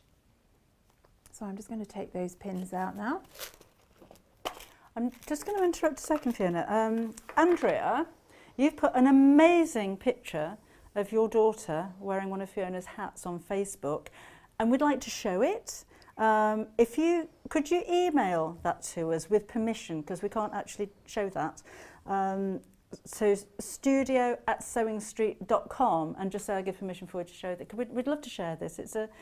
Your daughter's gorgeous, but it's a really lovely photo, and we'd love to share that with everybody. So if you don't mind, if you're still watching, if you can, be grateful. Thank you. Sorry, Fiona. I'll show you that in a minute. Yeah, I'd love to see that. Yeah, it's really, really lovely. I love it when people send you photos. It's oh, so I nice. love it. Do you like that? Yeah. I say it so often. It's the best thing about the job. I just love it when people have had a really good experience. Yes. Because you know that it just and also if someone's new to sewing as well, and it's like one of those breakthrough patterns that makes them want to sew more, I just feel like I'm getting all tingly talking about it actually. But I just sort of feel like, yeah, that's good.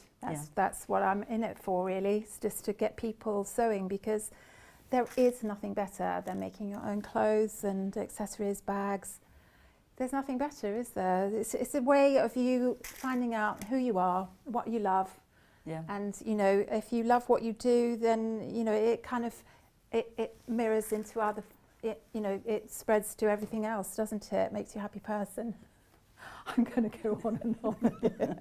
Stop me, please, someone. It's true, though, when you see, I mean, some stories are very humbling. People's lives are changed by sewing. You know, mine was for a completely different reason to a lot of people. Just I never anticipated having this as a career. Really? Oh no, that was never on the plan.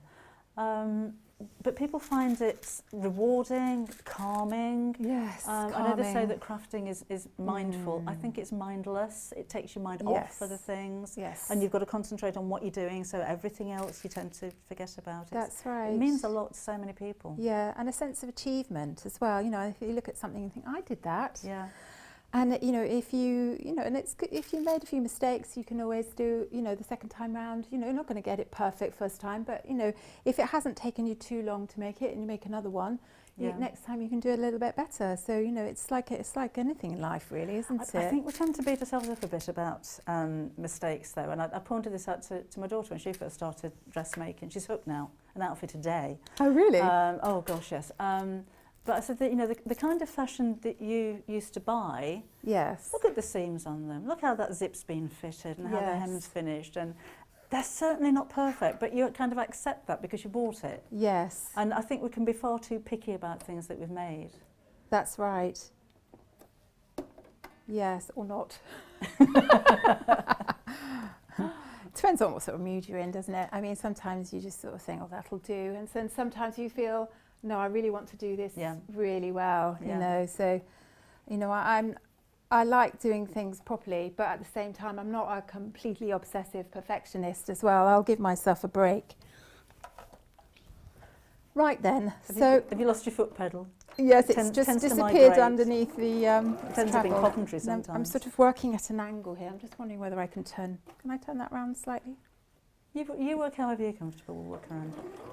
Now, again, we've got the 1 centimetre seam allowance here, but this is quite quite a generous pattern, and I often do a 1.5 on this. So if you sew a 1 centimetre and then try it and try it on, and then you feel like you could take it in a little bit more, then go back and do an extra half a centimetre, and you'll be fine. Do you use a dress form?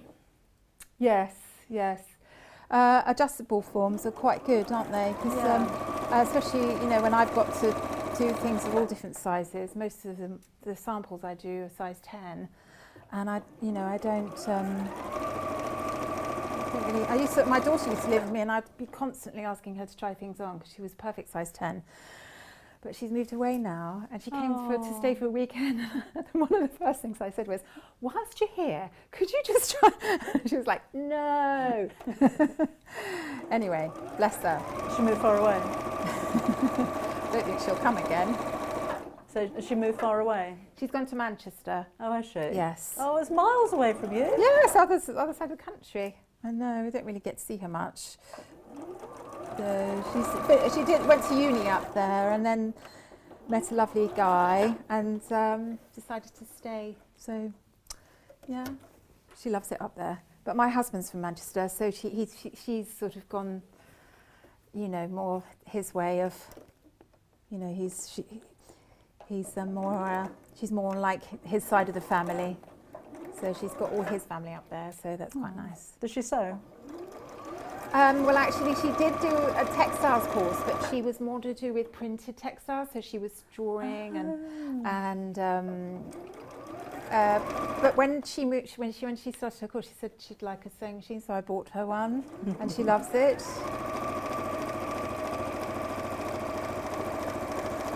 But I think she makes cushions out of the printed textiles that she's made, so she does it for more things like that, really. Have you ever done that?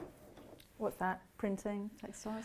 Well, I did do fashion textiles at uni, but my husband is screen prints fabric, so we do a lot of screen printing at home. So, and we're hoping to do some special hand screen printed fabric kits soon. Oh, so lovely! Watch this space, everybody.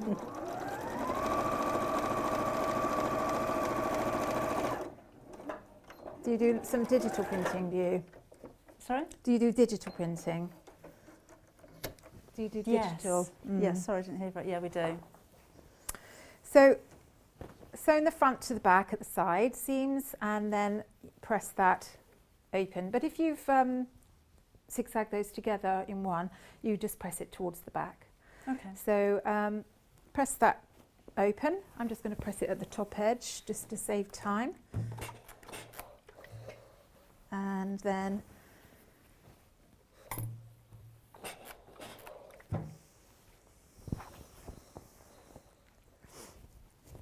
it is a bit like, well, it is an apron dress, isn't it? But it is like wearing an apron. And I am rather partial to a pinny. I do go out in my pinny. I've got lots of like African fabric pinnies at home, and vintage ones. And, oh, really? Sometimes I go out in them like a... My husband says, "Are you going to take that off?" I said, "No." So yes, I do quite like a pinny. Right, so what next? Now we've got some straps here that I've made beforehand, and basically you cut 4 pieces for the straps, and you put them right sides together, sew down the edges, and then trim down the seam allowance and turn them inside out. And again, your little loop turner is quite good for this, so definitely use that. And you're sealing across the straight end, so you can see there that you've left one edge open, and you go down across and up, turn it inside out, trim your corners off, trim your seam allowance down, and then press it and top stitch all the way down. So you're literally going down, across and up. So. And I always think actually it'd be quite nice to do even more stitches in the straps, like kind of some sort of vertical stripes going on. Now this gets pinned into the back but not the front because it's loose at the front. So it just means you can adjust it to your size. So it's very, very foolproof. there's nothing worse than doing some straps on something and you have to attach them both sides and then finding it's too short and you're sort of like this, or it's kind of like not covering all the essentials. So now you have you've got a slanted edge and you've got a pointed tip there, and the tips go towards the centre seam at the back. And then you just basically bank them up. So you want to have a 1 centimetre in from the outer edge. So, hang on, that's flipped over, isn't it? There you go. So 1 centimetre in from the side edge, and you're pinning them in, like so. And if you pin your pins going that way, you can just machine tack across. There you are. So that's what it should look like. And then now you want to do your tacking stitch within the seam allowance. So now I'm not going to adjust my stitch length or anything. I'm just literally. You ever thought about doing a child version? Have I done one already? It'll be years ago. I can't think I have. Maybe I have. But that would be lovely. Yes, that would be lovely.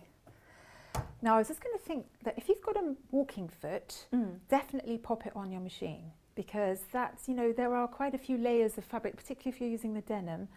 Good idea to have a strong, thick, you know, at least an 80, even a 90, and because there's some bits where you've got quite a few layers, and if you've got a walking foot, just makes it a bit more of a breeze sewing. Still fine without a walking foot, but you know, the whole experience is a lot easier with one. There we are, so I've just tacked across there, take my pins out. Now here's your facing, front and back. There's the front, hang on, like that. There's the front, and then there's the back. And you can see the back is a bit narrower than the front, isn't it? Right. And basically this is going to sit in front of the, on the reverse side of the outer body. And you can see that I've interfaced the reverse side. So you're only interfacing the reverse side of the facing. And it's slightly coming away there again. So I'm going to give that another press. It's the trouble with interfacing sometimes, isn't it? It's sort of like, it's got a mind of its own. And is that just lightweight? That's a lightweight one, yes. I wouldn't go, light or medium weight is fine. You don't want anything too stiff there. Yeah. I mean, some people I know don't like using interfacing on things like denim because, you know, if they've got another layer of denim, it's thick enough anyway. So if you know, could try without it, but I mean, just a little bit of interfacing does kind of keep the shape, and you know, you want that to sort of, you don't want that curling over, so that interfacing just keeps that nice and flat. Now I'm going to pin it in the back first, so you literally sit. I'm just so embarrassed about how easy this is actually. But there you go. I think it's really encouraging though. I'm glad you brought us a really simple demo, because dressmaking can be so daunting. Yes. You know, even for experiencers, if you're the quilter or you've been making things for the home curtains and things, it's still dressmaking's always, because you just think it's, well, there's the jargon to start with, it's understanding the different techniques. So if you can just stick those back in and bring us something simple. Well, I think also you get patterns and they've got multiple items or multiple garments within one pattern, and it can be a little bit overwhelming, whereas this is just one thing. And although I didn't mention the two different lengths, so you can have, so the shorter length is 15 centimetres shorter than the longer version. So it's sort of just below the knee, and the other one is sort of like a mid-calf, you know, and I'm 5'7", that sort of thing. But the finished garment lengths are on the pattern, and if if you're, you know, sort of a bit shorter, you know, you might want to just sort of crib one of the other lengths. You know, so, you know, you can shorten it or lengthen it as long as you like, really. So it's, you know, that's the beauty of dressmaking, isn't it? That you can make it to suit you. But it's quite generous and it's also quite long as well. So, you know, if you don't want it so long, just go to the, you know, just follow the line of a previous size, and you can see how long it is from just seeing the chart. So I'm pinning on the facing, the bodice facing, and I'm putting with the right sides together. And you know, I probably would, if I had a bit more time, I probably would hand tack that around the top edge. I always just take such a long time choosing buttons as well. You know, this is the time where you're going to your stash, don't you? Has everybody got a button stash? I think everybody has. Buttons seem to find me. People give me them. Do they you?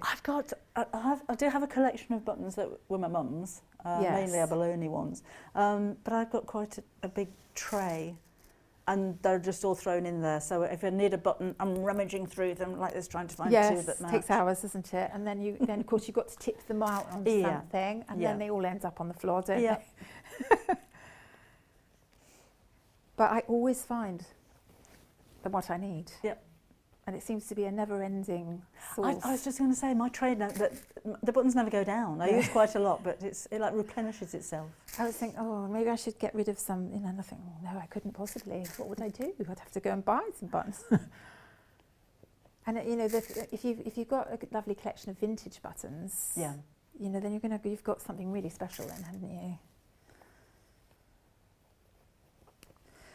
So there we go. I'm going to try and whiz through this because we've got quite a lot to do on this programme, haven't we? We've got the hat as well. We have. We've only got a minute or so. Oh, that's okay. I probably won't sew this, but I'll show you just how I've pinned it. Okay. And then, no, because I probably won't sew all the way round, will I? So it's probably no point starting it. So you can see that I've pinned it. So the right sides together, and of course the lower edge of the facing has been finished. Now I've overlocked this, but if you haven't got an overlocker and you think the zigzag stitch is probably a little bit messy, you could always just turn under a little minimum hem and stitch it down, so that it looks a bit neater. But be careful not to make too much of a hem because you don't want a ridge going around there. Okay. And then we literally sew all the way round that top edge, and of course you're sandwiching in your straps, there they are, and then you're trimming off your corners. You've got 4 corners there, and you've got a curve at the side which you want to just nick, just like we did with the neck facing on the top, and then you turn it inside out, get your poking tool, give it a good poke in the corners, get that seam line nice and flush to the fold, and then it's a lovely idea to just, I mean, I quite like to make a feature of the top stitch, so I've taken it a little bit further down. It's not very close to the edge, but it's about a 1 centimetre all the way around the edge and all the way up the other end. And then pop it on, stitch your buttons on, hem it. It'd be nice with a twin needle on the denim. On a twin needle, yes, you could get lovely. Nice. That would be lovely. Yeah. And I've actually, I don't think I've done it on this one, but I've done it, I think I've got a skirt here where I've actually done just, well, like twin needle, like a but in the actual colour of the background, so it's not a feature.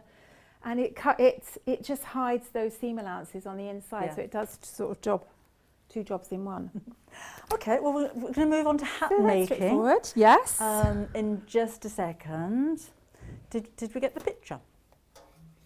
Yes. So Andrea put a post on our. Oh, look at that! Look at that! That's your hat. That is. Wow. Isn't that gorgeous? Yeah. She says, this is my version of Fiona's hat as modelled by my very patient daughter. This was my first hat and I had so many comments about it. It's made in a brown tweed with gold flecks.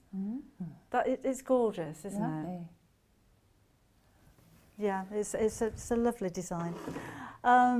So, if you wanted to go for the pattern for the hat, we have that available for you. There aren't sizes for the hat, are there? It's just a hat. There is small, medium and large. Oh, okay. All in the same pattern? Yep. Lovely.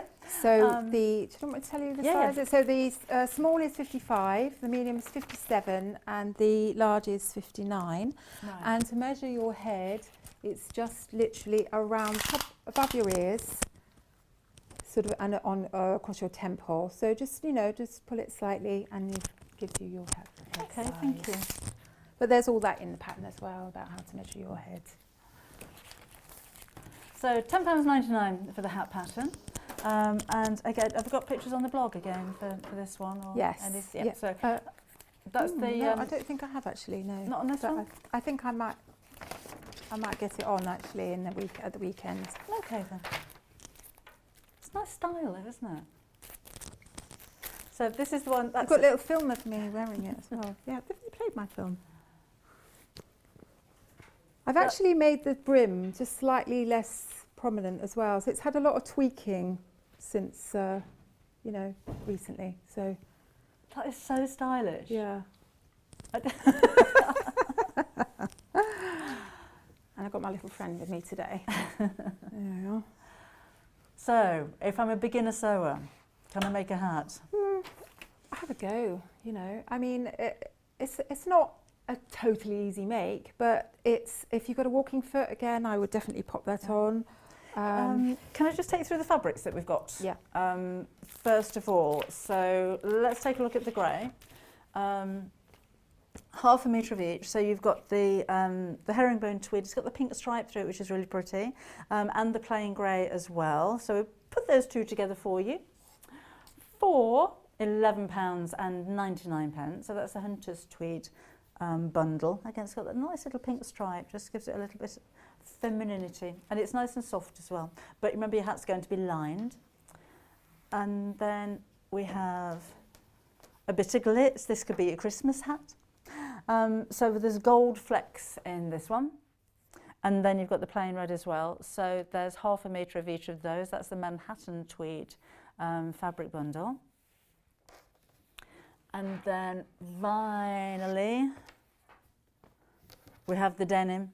So you've got the pale blue denim with the royal blue for the lining, and that's good, isn't it? £7.99 for a metre.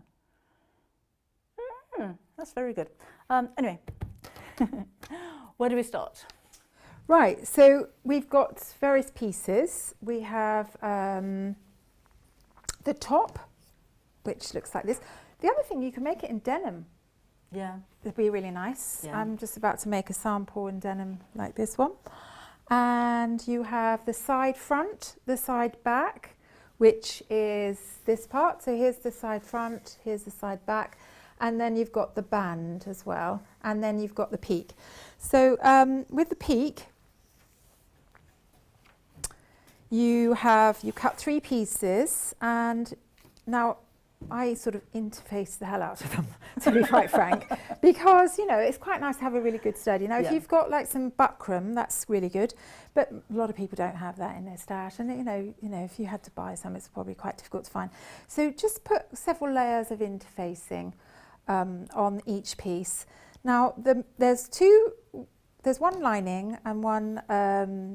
So there's the top piece, the lining, and there's another piece which sits in between. That makes it a little bit stiffer. And so I've put on a couple of layers of interfacing on that. And you could use up your bits of interfacing on this because it's going to be on the inside, so you don't have to worry too much about it, like what it looks like. And, if I come, there you go. Let's just pop that through there. Fiona, I put blue thread in there. Oh, that's all right, don't worry. Sorry. Yeah. We'll live with that. I think I've got black in the bobbin, so it's a sort of... Have you got blue in the bobbin? No. Oh well, we'll live with that. So, now what I'm going to do is... I'm going crazy with my stitching. And I'm sort of stitching up. And then I'm going back. And I've run out of bobbin. La-di-da. Don't worry, I've got another one here somewhere. I'll just pop it in. There we go. Well prepared. Right. bear with. Now, so you don't have to worry about being neat and tidy with this, because what this stitching does is it reinforces the peak. You know how you have cats sometimes and they've got brims here and you've got a ring of parallel stitching going around, and it makes the brim stiff. Yes. You're doing the same thing, but with the piece that goes inside. So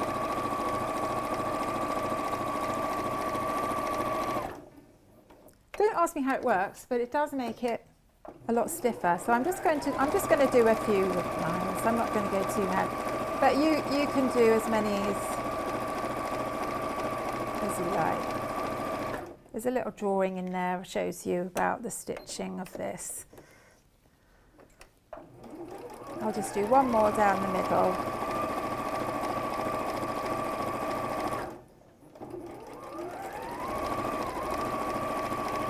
Right. Oh.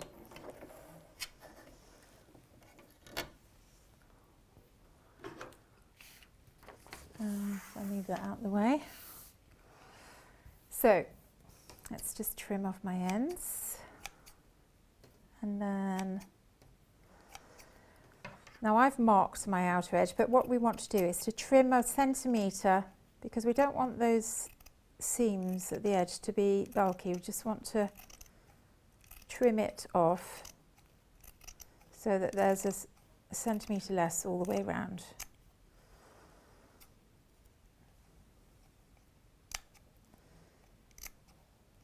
I can't imagine where you'd start designing a hat. That must have taken a while. Yeah, just sort of, I don't know how I did it, to be honest. I don't know. Trial and error.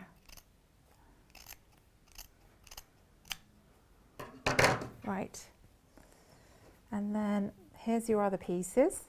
And then what you do is you sit it right in the middle. Like so. Now, you can either spray glue this, you could get a bit of Bonder web, you could iron it on the back, you could tack it on, but something just to hold it in place. And then we're going to match the two peaks up. Now I haven't got any glue with me here, so what I'll do is just leave that out for now. So it gives you the idea, doesn't it? Do you want some 505 spray? Have you got some now? Have we got, could we have some 505 spray? Are we allowed to spray in the studio? Yeah, we're well ventilated. All right, okay. Well, I'll get on with the rest, because I should have just Bonder webbed it, it would have been good. I can stitch it and then I can stick it on. I think it's on the top of that white fabric. There, thank you. That's the one. Seamless, see? Lovely, thank you. Thanks, Joe. So now what I'm going to, now this is quite, it's quite thick, this fabric, so I'm just going to like lengthen my stitch a little bit. So I've gone to 2.6, and then I'm sewing the outer edge of the peak. So it's the outer curved edge. So is it just dressmaking you do, or do you make bags and curtains yes. and everything? Yes, love bags. Yes, obsessed with bags. Curtains, big no-no. Really? Yeah. Oh, no. What about quilting? No. No, don't see the point. I'm sorry, folks. I know you will love colour quilting. I suppose I don't have the patience for that. I love the look of them, but I just couldn't sit. And also, I suppose because I like things that you can sort of wear every day and use. Whereas quilting is, I just wouldn't know where to put it really. So I suppose I'm a little bit more practical than that, sort of, rather than artistic.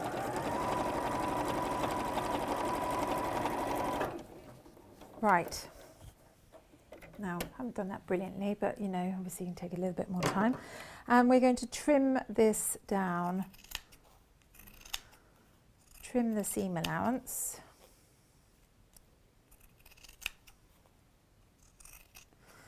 And we also need to, I mean, if you've got some pinking shears, it's quite a good idea to just trim it with that, because that does the little nicks as well, doesn't it? That's, but I don't really use pinking shears a lot. I don't like them. I find them too, I don't know what, but I'm sure that a lot of people do like them. And just nick around the edge like so. And then that's just going to allow that to lie flat on the inside. I should do sing a little song while I'm doing this, shouldn't I? I bet there's lots of people that sing when they sew. Do you think there are? I tend to hum. I don't even know I'm doing it. Yeah. Yes. Do you sometimes have like one song on your head all day? Yes. And normally it's a really irritating one that I wish I hadn't have heard in the first place. Yeah. Do you find that you've got to then go and play it so that you can get over it? No, not that much.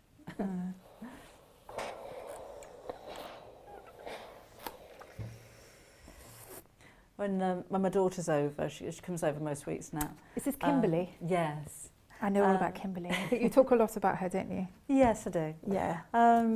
She has, because I don't have music, TV or anything on when I'm working, it's just too distracting. But she'll put now TV on with music from the 80s, and I don't know, she wasn't around then, she just likes the music. And I just get lost in it. I can't keep away from the videos because I go back to when I'm 20. Oh, yes, all the 80s stuff. Yeah. Love it. Yes. We were so dramatic in those days with our big shoulders and our big hair. Stylish, aren't we? Sorry? Stylish. Still got some of them. Have you? Yes. There you are. So I've just sprayed in that, but you know, if you don't have any spray glue, you can just tack it in, or a little bit of bonding web. And then that just makes that nice and sturdy, you see. It's already Peaky Blinders. And then, we haven't really got the right thread here, but we're going to top stitch around the outer edge. So again, you need to make sure that your stitch length is, I'm just going to give that another little press, I think.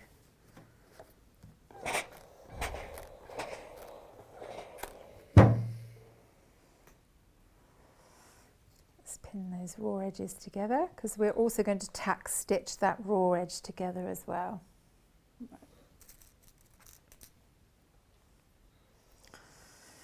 So top stitch first.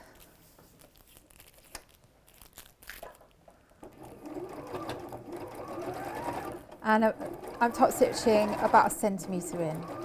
So I'm just banking the side of the foot up to the outer edge. And I like top stitching. It finishes anything off, doesn't it? I've always loved top stitching. Yeah. Oh, I've sprayed glue all over my hand now. That's what you do get for doing things in a hurry, isn't it? Yeah, in fact, you know, when I was a knitwear designer, I used to design things with top stitch knitted in, so that it looked like it'd been stitched. So I think I must have known that, you know, I was going to be a stitcher, even then.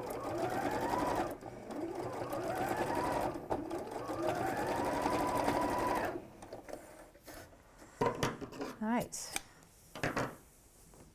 There you are.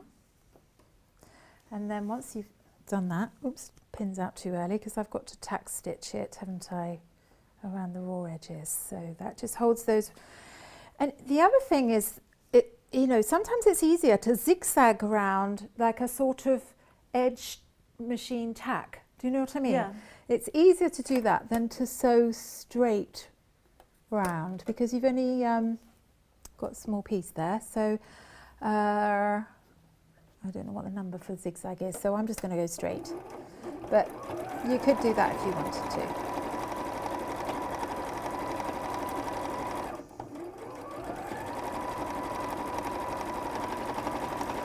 favourite fabric to work with? Pardon? Do you have a favourite fabric? Linen? Do you? Just love linen, yes. What about you? I go through phases. I'm over my viscose phase now. Oh, are you? So last year. Yeah, I'm so over viscose. So over it. There's a company called that, isn't there? Right. I like And heavy now? fabrics. I like canvases and denims. Oh. Yes, denims. They're so easy to work with, aren't Yeah. they? And linen. I buy like jeans linen from mixes. charity shops. Jeans? Yes, and cut them up because the denim is so soft when it's been worn and washed and worn and washed, and the colours of denim I think are lovely. Yes, indigo. Yeah. I love indigo linen as well because I think you get the look of denim Yeah. and the feel of linen. So the combination is really lovely. And linen cottons are quite nice, and linen viscoses. And right, so I've find the centre point of my peak, pop a pin in, and then I've really thought about where I place my pattern on this so that I've got that one line that's right in the middle instead of being, you might like to be slightly off, but it depends on you really, doesn't it? And then we're going to pin it to the band. Now, what I like to do is to just pin it in the middle and then pop it on the machine. So I'm not pinning it all the way around yet. And go from the middle.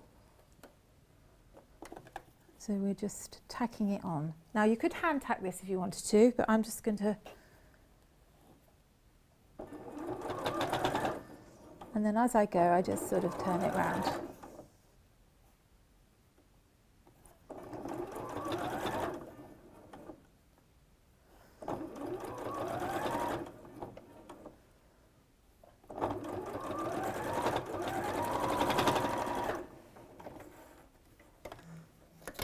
And then go back and do the other side.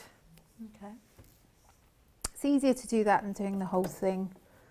And if you're starting from the centre, then it's going to sort of not move around. And again, you could zigzag tack stitch this because you want to be within the seam allowance.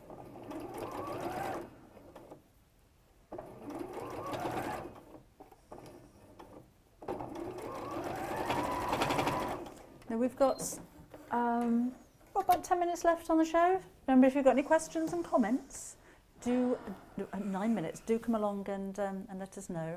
Oh, trying it on Anyone for for size. tennis? Yeah, you could try it on for size, couldn't you? Yeah.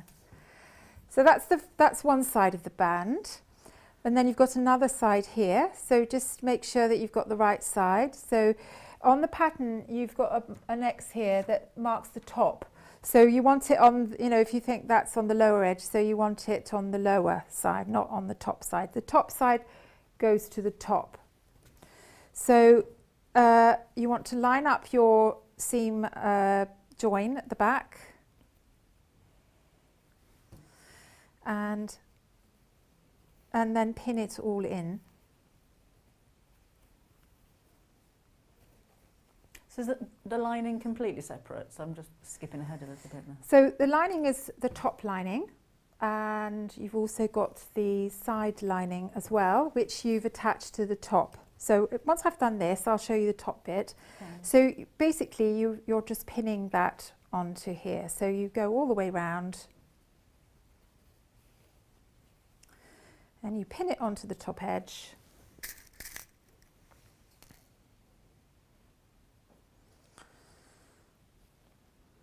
Right side, I think it was the other side, isn't it? I put a marker on there and then I completely ignored it. There you go. So you're sandwiching that all in. Right. So the peak goes in between the two bands.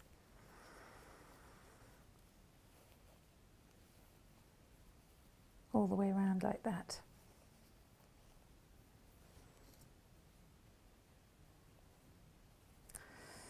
So I'm just going to pin that on, and then I'm going to go and move on to the top You've even top stitched the top. Top stitch the top. Around the Yes, top stitched around the top bit. So yeah, so if you've got a bit more time, I'm getting all fingers and thumbs here because I'm trying to do this in a hurry, but you would just pin that raw edge to the raw edge of the band, and then once that's on, you stitch around and then fold it up like that. So you've got like that all the way around. Get the meaning? Get the picture? Yep. Okay. Yeah. Now with the top, you want to do one in lining and one in the outer fabric, and the outer fabric one I have interfaced. So now a little bit of a word about H640, because if you want a nice warm hat, definitely a good idea to use the H640. Gives it a little bit more squidginess as well. I've just interfaced this one because the fabric's quite soft anyway. You know, I just thought I would do a version without it just to see. But I think it's, or if you haven't got H640, if you've got bits of wadding or batting in store, then just use that and just spray it on, or, you know, stick it on with a bit of Bond web or whatever. And but if you do use something with a fleece sort of feel to it, then just trim 1 centimetre off the outer edge. I've got some little samples somewhere that I did do that with. Can I find them? No. Right. So, yes, here we are. So you can see what I did there. I've just trimmed 1 centimetre off from the outer edge, and it just makes that side seem less bulky. Okay. So we've got one in outer fabric. We've joined the side pieces and the front and the back together at the sides, and press the seam open, and I top stitch. I do quite like a little bit of top stitching at the side seam here. Yeah, I noticed quite that. Nice.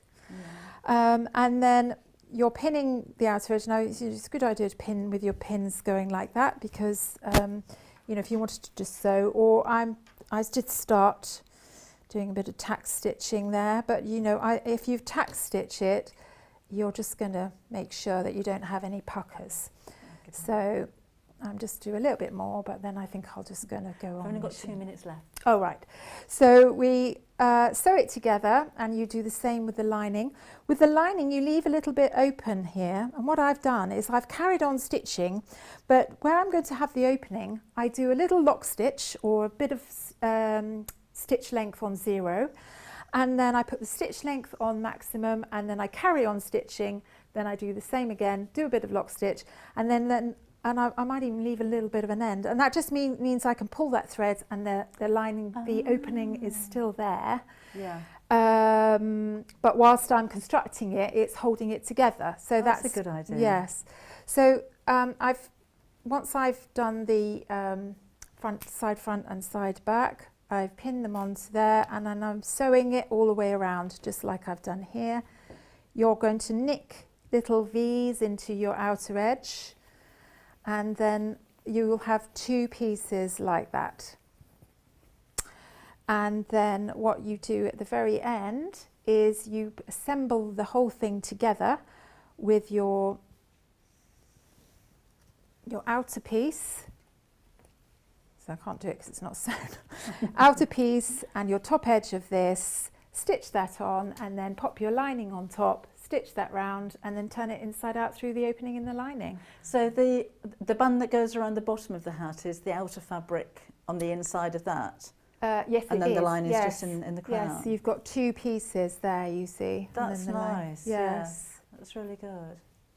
Fiona, I've had such a lovely morning. Thank you. Debbie, it's been a pleasure to meet you. Thank you. Hope to see you again. You. When are you back again, do you know? I'm back in October. Please don't ask me the date. I can't remember it. We'll make it a Sunday. Oh, 22nd. 22nd. Yes. Date for your diary. Yes, That's lovely. Thank you. And you know, I've learnt a lot as well. You've got some very good tips. Thank you. Thank you, Debbie. Well, we'll see you again soon. Yes, lovely to see you. Let me give you a reminder of what we've had for you in this sew. So we've had so much. So we started off with the Pinafore dress and finished up with the hat. And we put all the bundles of fabric together for you there as well. So quick reminder of the Pinafore from earlier on while we've still got the stock.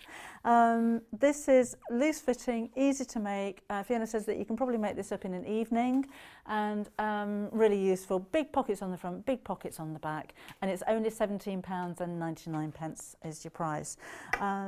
If you have, oh, now the Overlocker, remember, we've still got one left if you wanted to order it. We had a bit of a mistake on prices this morning. Somebody's in trouble. And basically it's an Overlocker that should be £679 that we're selling for £699 with over £40 worth of freebies. So, oh sorry, £979, getting that the wrong way around. When it comes back, it'll be £979. And you won't get the £40 worth of freebies that comes with it.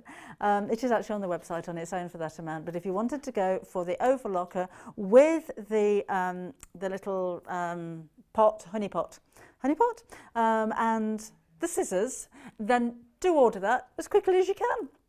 Now coming up tomorrow, we have at 8 o'clock fabulous fabrics, Luworth Wildflower Meadow Quilt with Sally Ann Harrison at 9. At 10 o'clock you've got the Elness 780 and 680 sewing machines and tools, a beige yellow cushion cover with Sally Ann at 11 o'clock, and at 12 o'clock we've got dressmaking fabrics and repeats and tools, which is a repeat of the 8 o'clock show from this morning. So thank you for being with us this morning. I've had a lovely time again. Thank you for all of your comments and your messages, and I shall see you bright and early again on Sunday morning. So we'll have a little bit of Silly Sunday sewing on Sunday. I'll see you again then. Enjoy your Saturday. Bye bye.